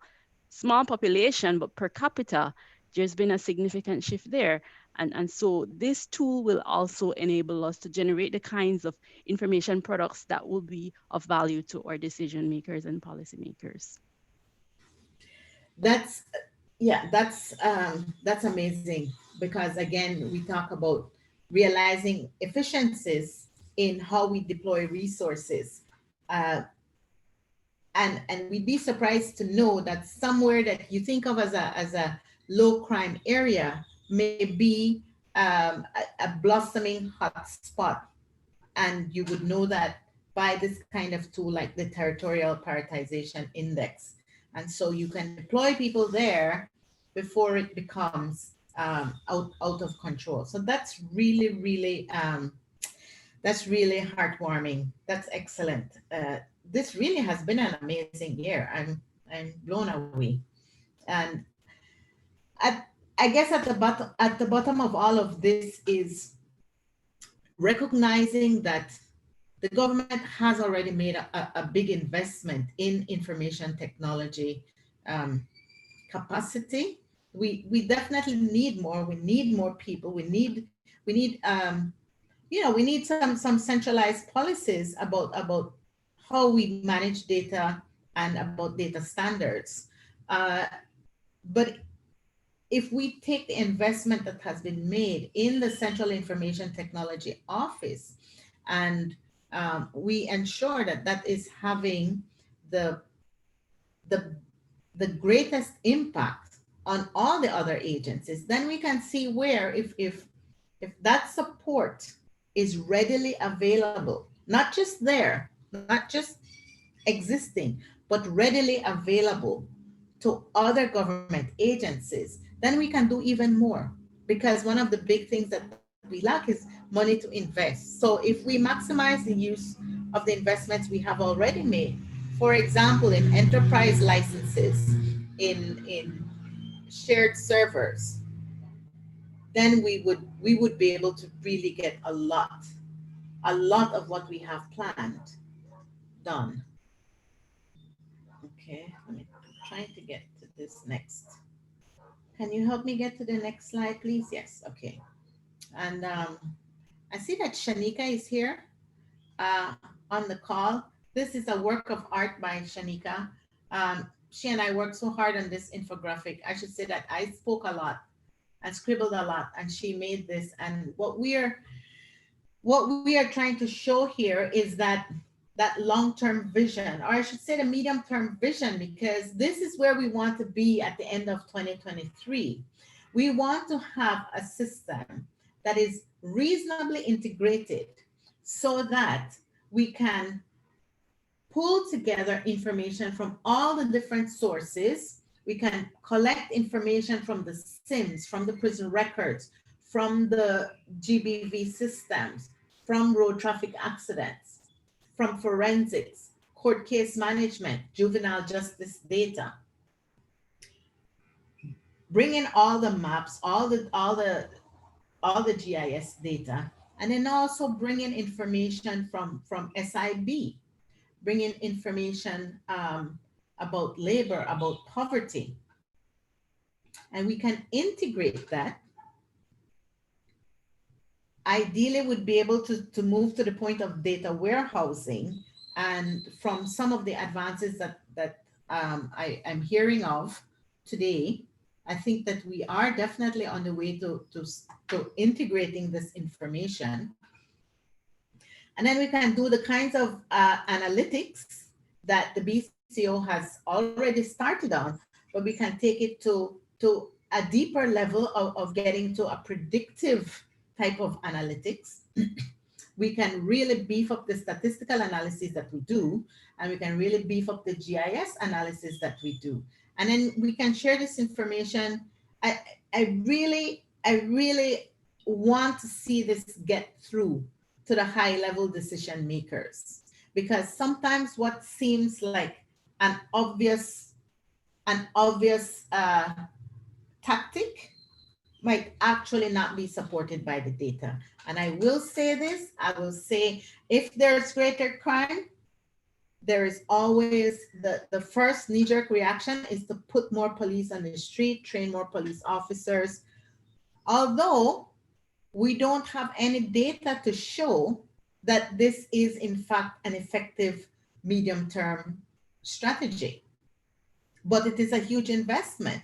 So if we can get this information to the high-level decision makers, to the politicians, we can start to see where we can have a fine-tuned investment based on the geographic information about what type of crime is happening where. And then we can really start having an impact on how crime starts, where it's happening, and who it's impacting. So then the final dream is to have evidence-based decisions and policies for improved citizen security. The Belize Crime Observatory actually is a primary vehicle for this to happen. It really is the ideal place and space, uh, administrative space, where this data warehousing and this analysis can can take place, uh, especially since the BCO has really made itself um, a central, as not just a central repository, but a facilitator, a central facilitator for the police department, for the JIC, for forensics, for the National Women's Commission, for all these different agencies. In that way, it is an enabler, a facilitator, um, not an owner. All of this will then belong to all the different partners. And I think I'm getting a little bit emotional. So that's really the vision that we have for 2023. And we may not be 100% there at 2023, but we should definitely be at a point where we've started that process, and we are plugging in some of the pieces, and we have a plan for realizing the full vision. I don't know if there are any questions about this. Okay, good. And if we've learned anything from 2020, it's not to put all your eggs in one basket. What happened to the Belizean economy? Tourism was booming, and agriculture always has its ups and downs, but it's been steady. It's been steady there for us, and that was a lot of that. That's a lot of what our economy was, and then tourism totally stopped in its tracks, and that has pretty much brought our economy to its knees. In terms of agriculture, because of climate change, we've had droughts, we've had record floods. That again, the agricultural industry is now in constant jeopardy because of these. So for the BCO to continue what it's doing, and yes, we've spoken a lot about partnerships, but we've also spoken about investments in technology, software, hardware, and these are things that we have to maintain, we have to stay on top of. We're looking then at not putting our eggs in one basket, but instead depending on the partnerships and also seeking support from outside of the government. So we already see that there's a strong partnership with UNDP and USAID, which has made all of this possible so far. We really need to see more in terms of the government of Belize's commitment, but I know that is something that the BCO is steadily pushing, and by providing these kinds of products and fulfilling these kinds of promises that it makes to the different partners, it is showing the necessity for a BCO and paving the way for greater government commitment. So for the BCO to be sustainable, we also need to look at public-private partnerships. The private sector in Belize does have a lot of interest in crime, crime reduction, because crime affects their business a lot. It has a huge impact on commerce. And so public-private partnerships with the BCO, where you can show, look, all this great data we have, they can see specific information. Soon they will be able to see location-specific products that they can request, that they can ask for, to see how crime is affecting their particular industry. That is something that is enough to bring them into partnerships where they can provide support to the BCO. Again, consulting services. By the end of 2023, all this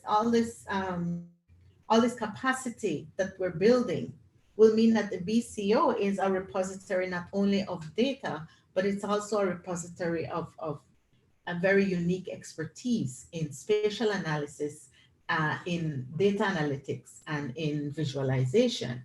So the BCO would then be able to start offering these services within the government, but also outside of the government for profit, so that it can support itself somewhat. It will not be, and it doesn't need to be something that is financially self-sufficient, but it does need to have different types of support from different partners, so that if the government has a couple years where the coffers are dry, then the public-private partnerships and the donors can help to carry through and make sure that it continues on this ambitious path that it has set. And overall, you always need that stakeholder support. It's not sufficient to do it. If you are a public agency, you have to engage your stakeholders so that they know what you're doing, so that they benefit from what you're doing.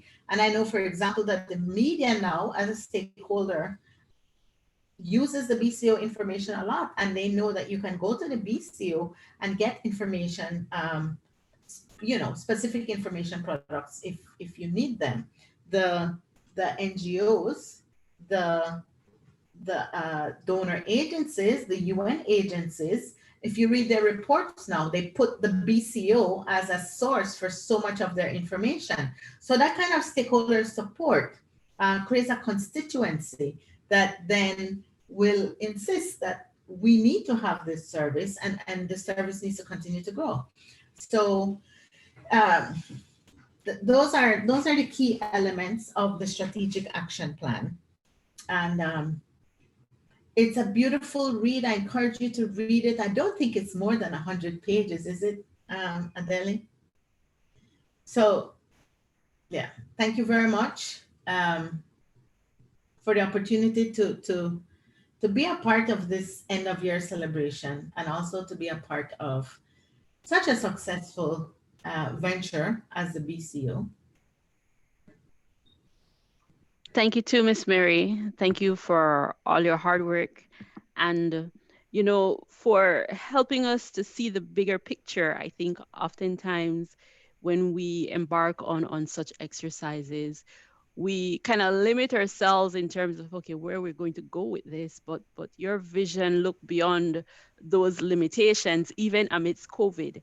I mean, and that made the world of difference for us, that you were able to steer us in this direction so effectively, putting it together for us so in such a clear way, and I think that if we all stay the course, and when I say all of us, I mean all entities, because people will come and people will go, but institutions must take ownership.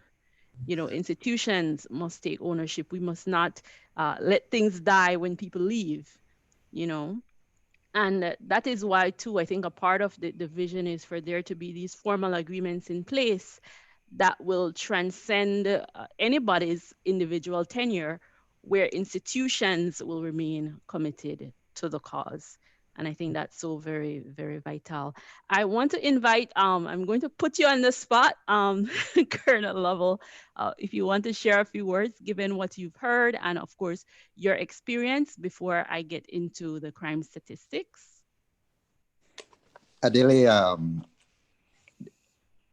certainly it will be a pleasure for me to say a few words, even though it's impromptu. I heard what everybody had to say, but my message I would like to leave with everyone is that they must remember that what we're doing is building that sort of knowledge base to fill gaps that certainly we need in analyzing the crime data that we have, and for us to have proper analysis of that crime data, we need to have a complete picture. I believe that we cannot just work with just what the national security apparatus has and what our partners within government have when we're analyzing the impacts and effects of crime on our people. If we are to have that overall vision of proper citizen security at the end of the day, we need to have a complete picture. But for this to be done, it must be sustainable. It must be continuous. It can't be just something that will, as you had well mentioned, will be just when an Adele Ramos or a George Lovell or a Mira Vasquez or the pit players that we have, Miss Williams and all those who are very keen at this time, is there at the helm. It must be something that will transcend individuals and time as we go forward. And so we have to look at our structures. We have to look at all these things that will ensure that we can sustain what we're doing over time. And I'm glad to hear that our people that we have around the table right now is committed and that we're working towards having the kind of structure that is needed. I certainly want to thank our partners. I think that the support that they have given to us since 2011, when we started off with this idea of an observatory, have been tremendous in getting us to where we are. It is, the Canadians were involved. We have UNDP, Infosegura, all the others who had come to the table and to ensure that we move from just a thought of what we wanted, an idea of what we wanted back in 2011, to having the BCO launch in 2016, and for where we are today in 2020, where I'm hearing only good things of our work being used as source documents and all that sort of thing. I think that's great. I love it. I love it. I love it. And I'm glad to hear that we have plans to even improve upon what we have. What we are doing is for all of us. And we have to ensure that the things that we do keep our processes sort of fit for purpose. Our people we have to ensure that whatever we're doing is not because it's great and looks good and everything else, but it suits the purpose of our stakeholders. And I want to encourage all of our participants and all those users that we have to continue to inform the BCO of what is relevant, because it must be relevant as it goes forward. We don't just want to do it because it's nice to be done, but it needs to be relevant for the purpose of what we are seeking to achieve. And I see some very good people who I didn't even know had interest in the BCO, who are a part of this session today.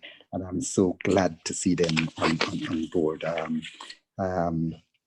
Mr. Nunes, are you know Dr. Nunes?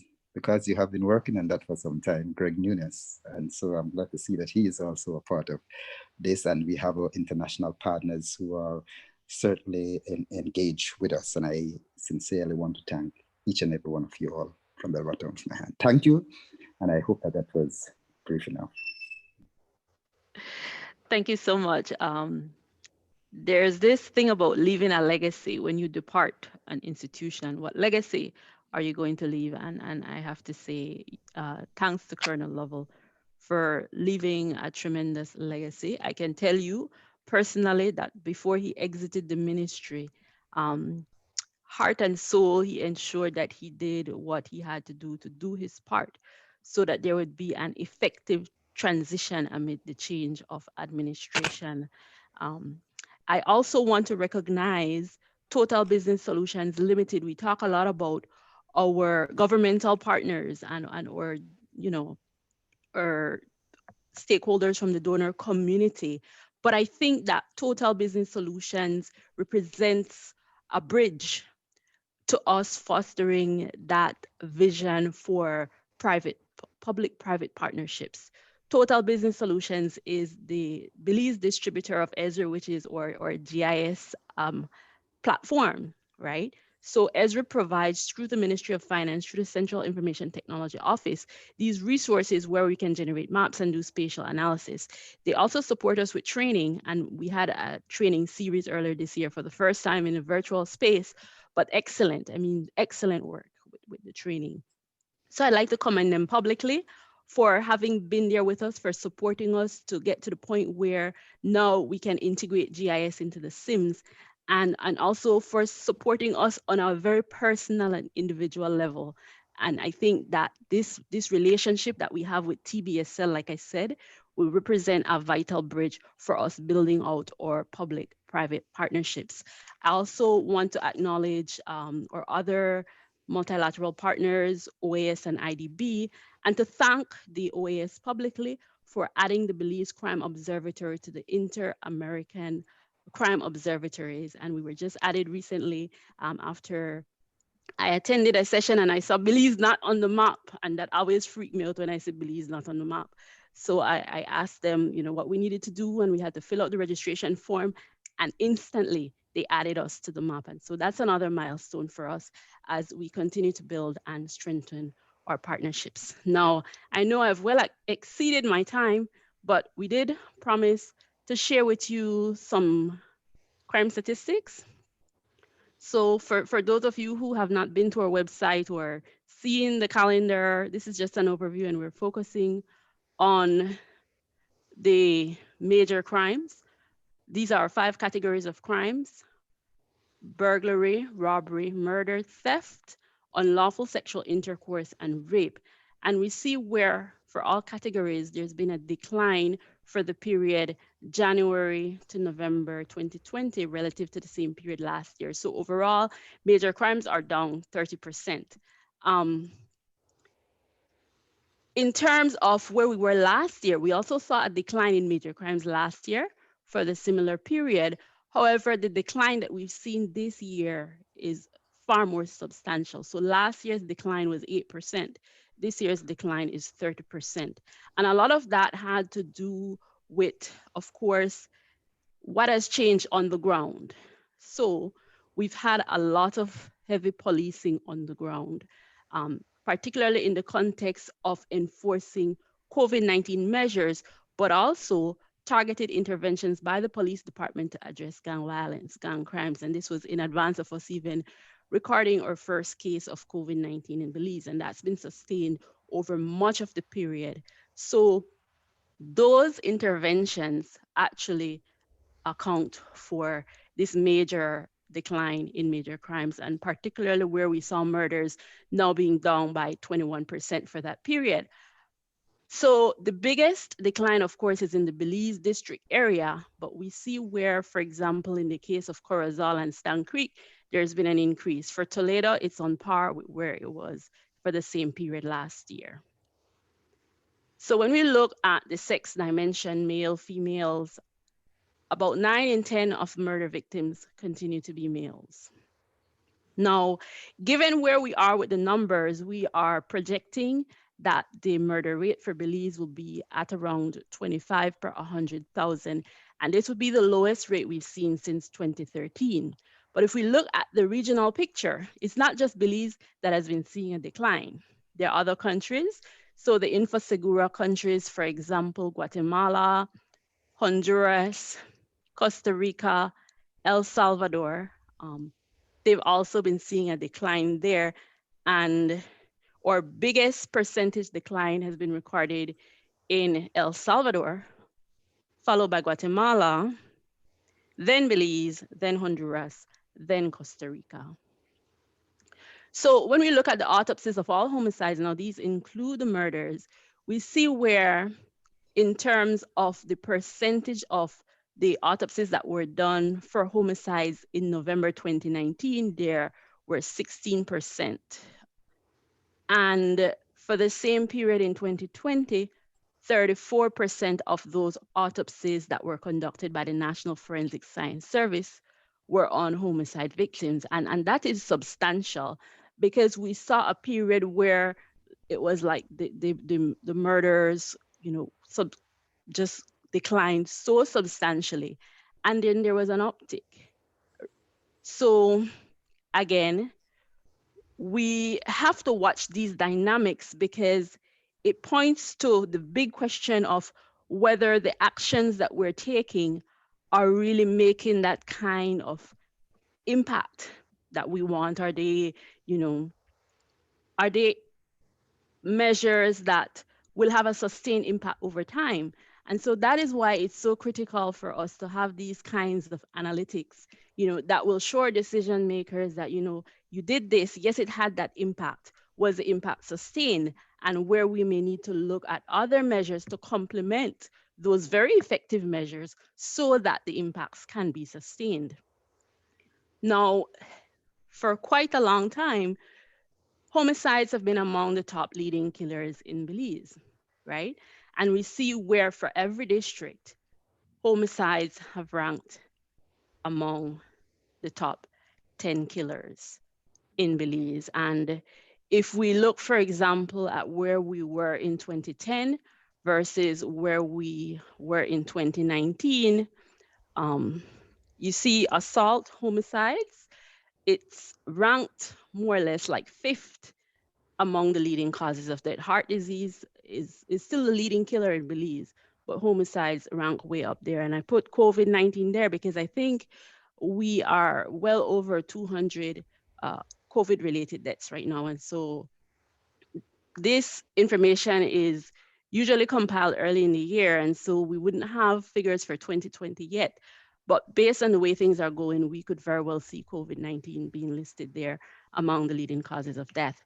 So that's a quick run through of some of our information. If you want more, please visit the website, bco.gov.bz, or you can email for any specific requests, and we will do our best to facilitate you. And I know we've exceeded our time. It's past 12 o'clock. Ordinarily, if we were in a face-to-face session, I could guarantee you would have the best food in town. But, we'll take a rain check on that, and hopefully someday we would be able to do this in person. Do we have anybody who would like to say anything before we close the meeting?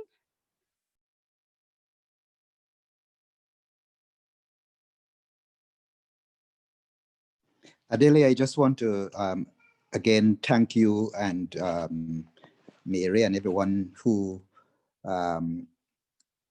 prepared this session together, who worked behind the scenes and put this together, because I think it's very important.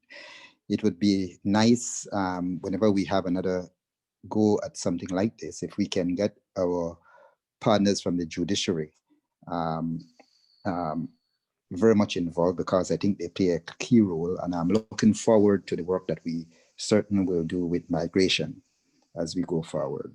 I will be keeping engaged and see how the BCO and its processes progress as we go forward. Thank everyone for participating. Thanks.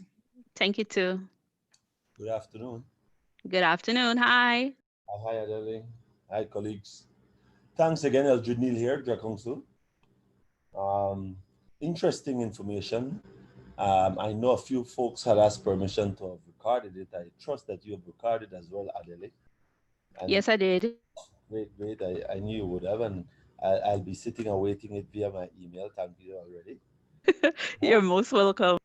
And in fact, yes, I too look forward to continued work in 2021, and the information is always needed.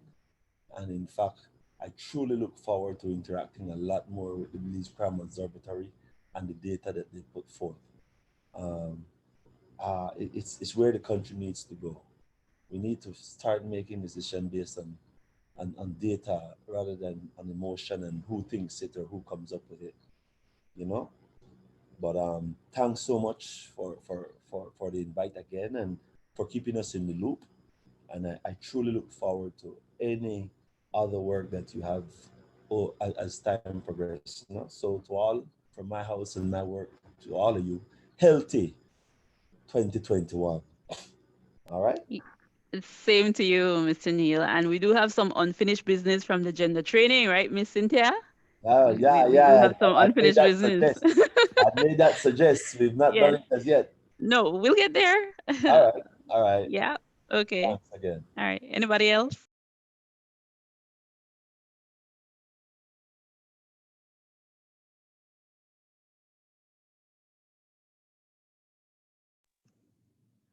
Okay, so if anybody else would like to say anything, I see Mr. Nunes there saying thanks to Colonel Lovell for the acknowledgement and that it was a pleasure listening. Thank you too for joining us, Mr. Nunes. We really appreciate you being here and please stay engaged.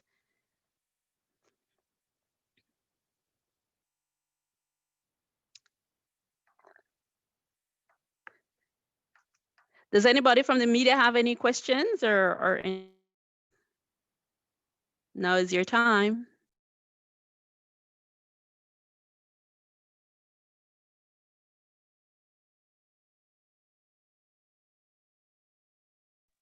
You mean Danielle, Angela, and my friend from Love FM. None of you have any questions for our guests?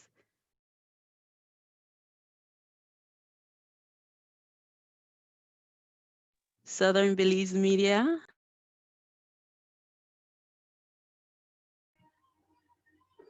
Can you hear me?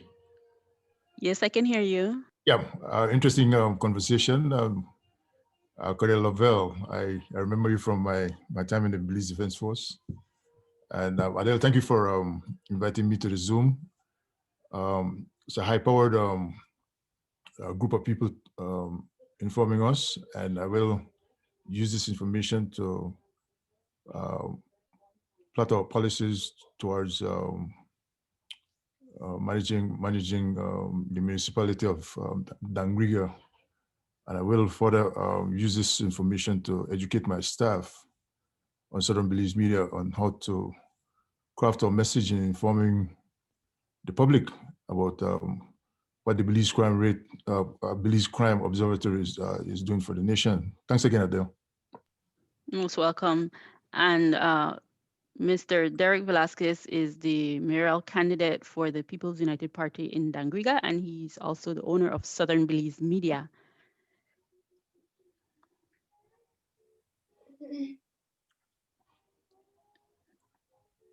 All right, the floor is open. Yeah, Adele, I had a question about how the conservation and natural resource management community could prep to maybe interface with the BCO. I mean, I realize that they are not a high priority in terms of crimes, although there are some crimes in terms of wildlife trade that are partnered or done in conjunction with other crimes. And so I wondered what the community would be able to do to prep to be able to participate and contribute to the crime observatory. Wow, Roberta, that is just such an excellent question. You know my background from the environmental sciences, right? And then getting into media GIS and all of that. So what you said just now really resonated with me because wildlife trafficking is a huge problem internationally. And a lot of it goes under the radar in Belize. It's not like it doesn't happen in Belize. It happens in Belize, it goes under the radar, and it is vastly unpoliced. So I think what you said there just now really opened a new dimension for me. It's actually, I will confess, something that I had not thought about before, but as you spoke, it resonated with me because I remember covering this issue when I was in the media on, these sorts of environmental crimes. We tend to look at the crime and violence that's more out there in the public domain, but there's a lot that goes under the radar, just like the drug trafficking, the human trafficking, there's wildlife trafficking, there are other sorts of environmental crimes. And honestly speaking, we have not been capturing that data and including those things in our reports, but I can see this being something that we can add to our plan for 2021. So let us have a conversation, Roberta, about this to see, what data is there and how we can put it together to make it available to our stakeholders and add yet another partnership to the work of the BCO. Sure, we'd be happy to. and if we had more time, because I actually had an interesting story about Colonel Lovell being brought in, but we don't have time, so after. While I was in charge of program for release monitoring and surveillance team, and there was an illegal logging operation up in Orange Walk. Yeah, you said we don't have time, but you know what? Anybody is free to leave the meeting when they so wish, and I don't see people leaving. So I think, when something is happening organically, we try not to quench it, and people will know me for this, right? That when something is happening organically, let it flow, because you never know what will come out of it.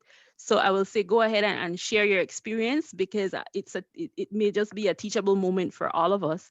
And then there's a question there from Mr. Greg Nunes saying, does the BCO strategic plan considers crimes associated with the security forces? And I will ask him to clarify that for me once you are done. Okay, go ahead. Right. As the story goes, and this is just as the executive director, Joy Grant, related to me I think after the exercise was done, I was told that someone from the military was brought in to scrutinize the team, because we have heard these reports of illegal logging behind San Felipe area, and we were going night and day trying to catch this team. And Mary touched on one of the important areas that I think the Crime Observatory, I'm looking forward to what the Crime Observatory will do for crime and maybe for other crimes, major crimes and other crimes, is having experienced people come in and analyze a situation. Because when you think about natural resource management, the people are trained in natural resource management, but they're not necessarily trained in enforcement techniques, other than maybe special constable, which is really to deal with people when you accost them and you have to detain people. But in terms of bringing in an experienced mind with enforcement, coming in and taking data and analyzing and seeing what your weak points are, and having the experience to know how people behave in terms of illegal activity or illicit activity, and how you go about not exhausting yourself, because I said we were exhausting our team day and night, camping out here and there, trying to track down how this team was taking the logs out. Eventually, we found out that they were plunking the logs and bringing them down in the Rio Bravo. And there was no way we would have figured that out until we caught the truck in the middle of the night. And so for two things, I was glad they brought in, when Joy Grant told me, we had brought in Colonel Lovell to screen you guys for what you were doing. I was glad because, for two reasons. One, it cleared me, because the insinuation or the suggestion was, maybe you're in cahoots with the logging company or the miller out of Orange Walk. So that cleared me.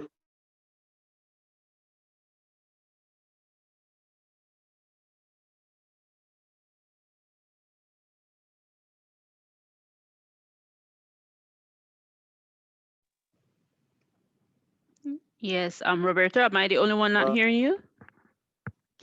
They brought in an experienced enforcement person to scrutinize the team and say, you know what, we just have to figure out how this team is, how the illegal loggers are getting they're logging out.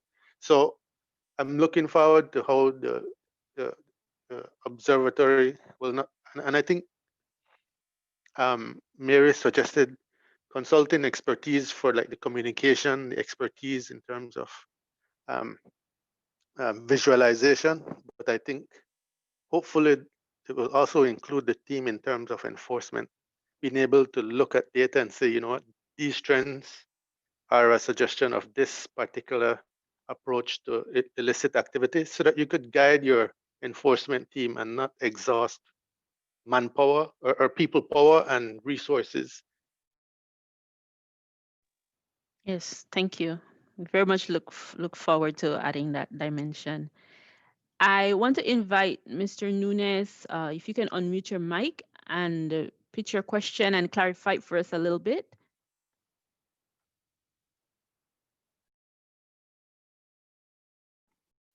Hi, good afternoon. Good afternoon.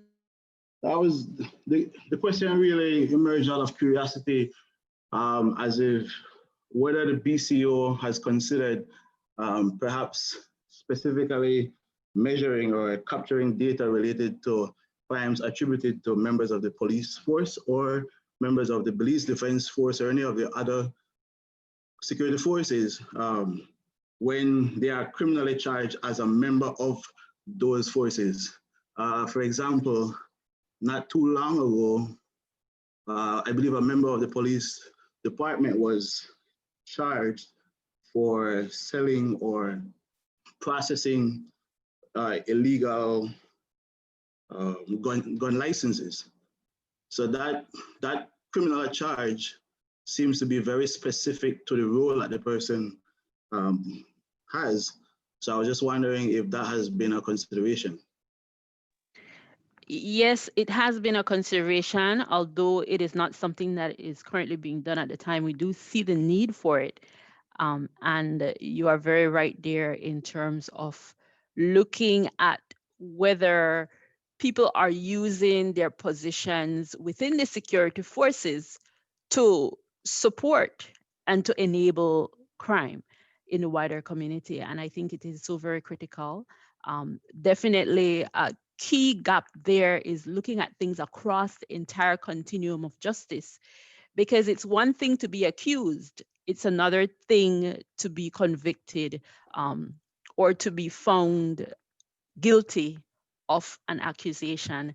So we talked about this in the context of other types of reports and incidents where, let's say, if we are reporting on certain types of crimes and certain types of statistics, and we say that, okay, so many incidents were recorded, but then maybe it happens over the course of time that maybe the category of that crime would have changed, but it's not reflected in the statistics because we don't have all the information all along the continuum of justice to be able to reflect that change, right? An example of this is I had an engagement with the superintendent of prisons regarding the conviction of, or the convictions. Remind me, my friends in the media, I don't know. There was a murder conviction earlier this year, a very well-known name, and it is escaping me for the strangest reason. Mason. Yeah, The William Mason, Mason. yes, the Mason case, right? And so we were looking at the data that was being reported in terms of convictions of persons within the prison system for murder, but that one didn't show up. Because what had happened was they had filed an appeal, and so the status of that was changed on the record. It didn't mean the incident didn't happen. So there are these things that happen across the continuum of justice that you need to be able to track from start to finish to properly give you the kind of picture that you're talking about, with respect to, sometimes officers being levied with a particular charge and it happened with respect to a killing that happened in police custody, where at one point it was classified as a certain kind of incident, and later on, within a matter of months, the classification was changed. Didn't mean the incident didn't happen, right? So we need to track this across the continuum of justice, and even ask questions as to whether the change should have even happened in the first place, a change in classification. So we have to dialogue. It happens also with respect to gang violence. How are incidents classified, whether a killing is deemed to be gang related or not. There's a clear legal definition there, but you may have scenarios where, based on internal processes and evidentiary issues, a gang related killing may not be classified as such on the books. These are all things that we've been discussing as a team, as collaborators, and we want it to be an honest discussion because we don't want people to think that we're trying to get at anyone or to shame anyone. That's not the point. The point is that unless we speak the truth and know the truth, we will not be able to fix the problem. And we have to accept the fact that there is a problem. There is a problem, and we're not blaming any one person. No one person created this problem. And Colonel Lovell has always talked about the whole of society approach. When that Citizen Security Summit was held a couple of years ago, right? That was the whole point, bringing people together, because the police can't fix it, the politician can't fix it, the church can't fix it. You know, we all are in this together. It is our problem. We created it, and we have to stop pointing the fingers at each other and looking at where, in our own way, in our own corner, we can make a difference. And you all are here at a stakeholder session, and maybe this is a good place to wrap because that done 12:30. You all are here at a stakeholder session, and there are not 100 people, but you know what? Each and every one of you here are here for a purpose. Each and every person here is a part of not the problem, even though sometimes I try to make it seem like the problem. You are here because you are part of the solution, each and every person here, right? And I want to encourage you as we close this session and as we close this year to just keep at it.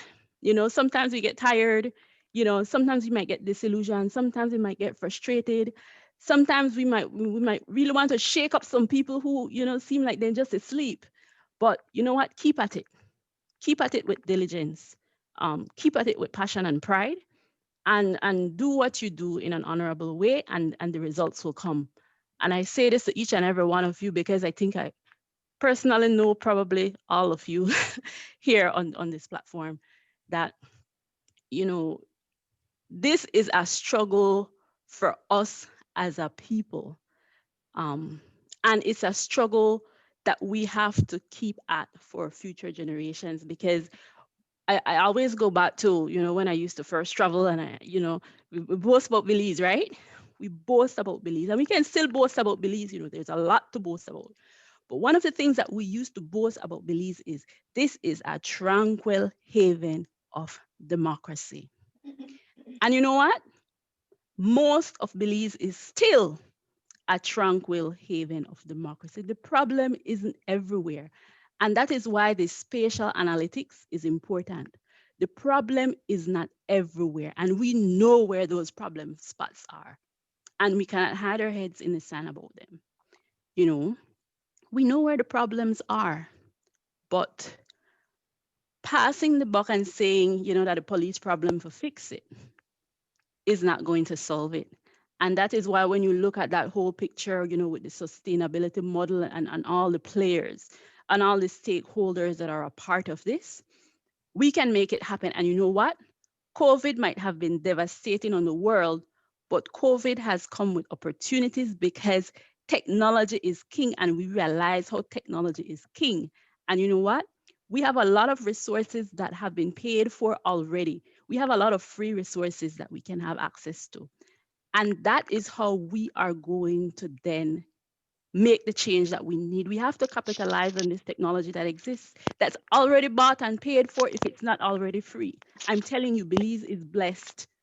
Belize is blessed. The donor funding that has come our way to help address this problem.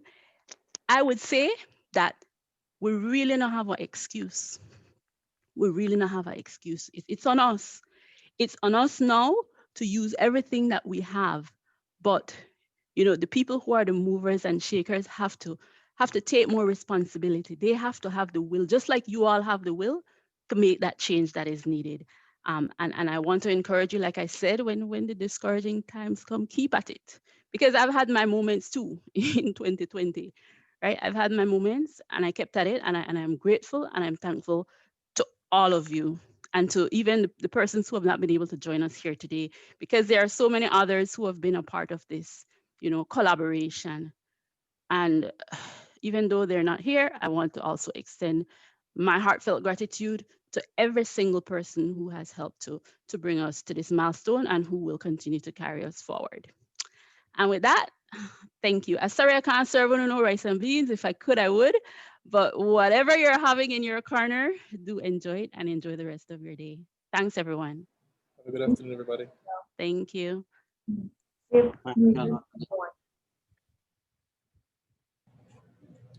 Happy New Year, everybody.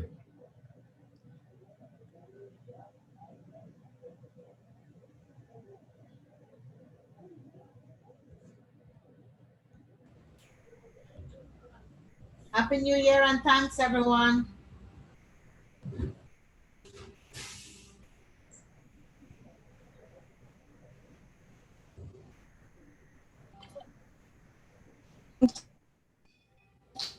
Wow. Have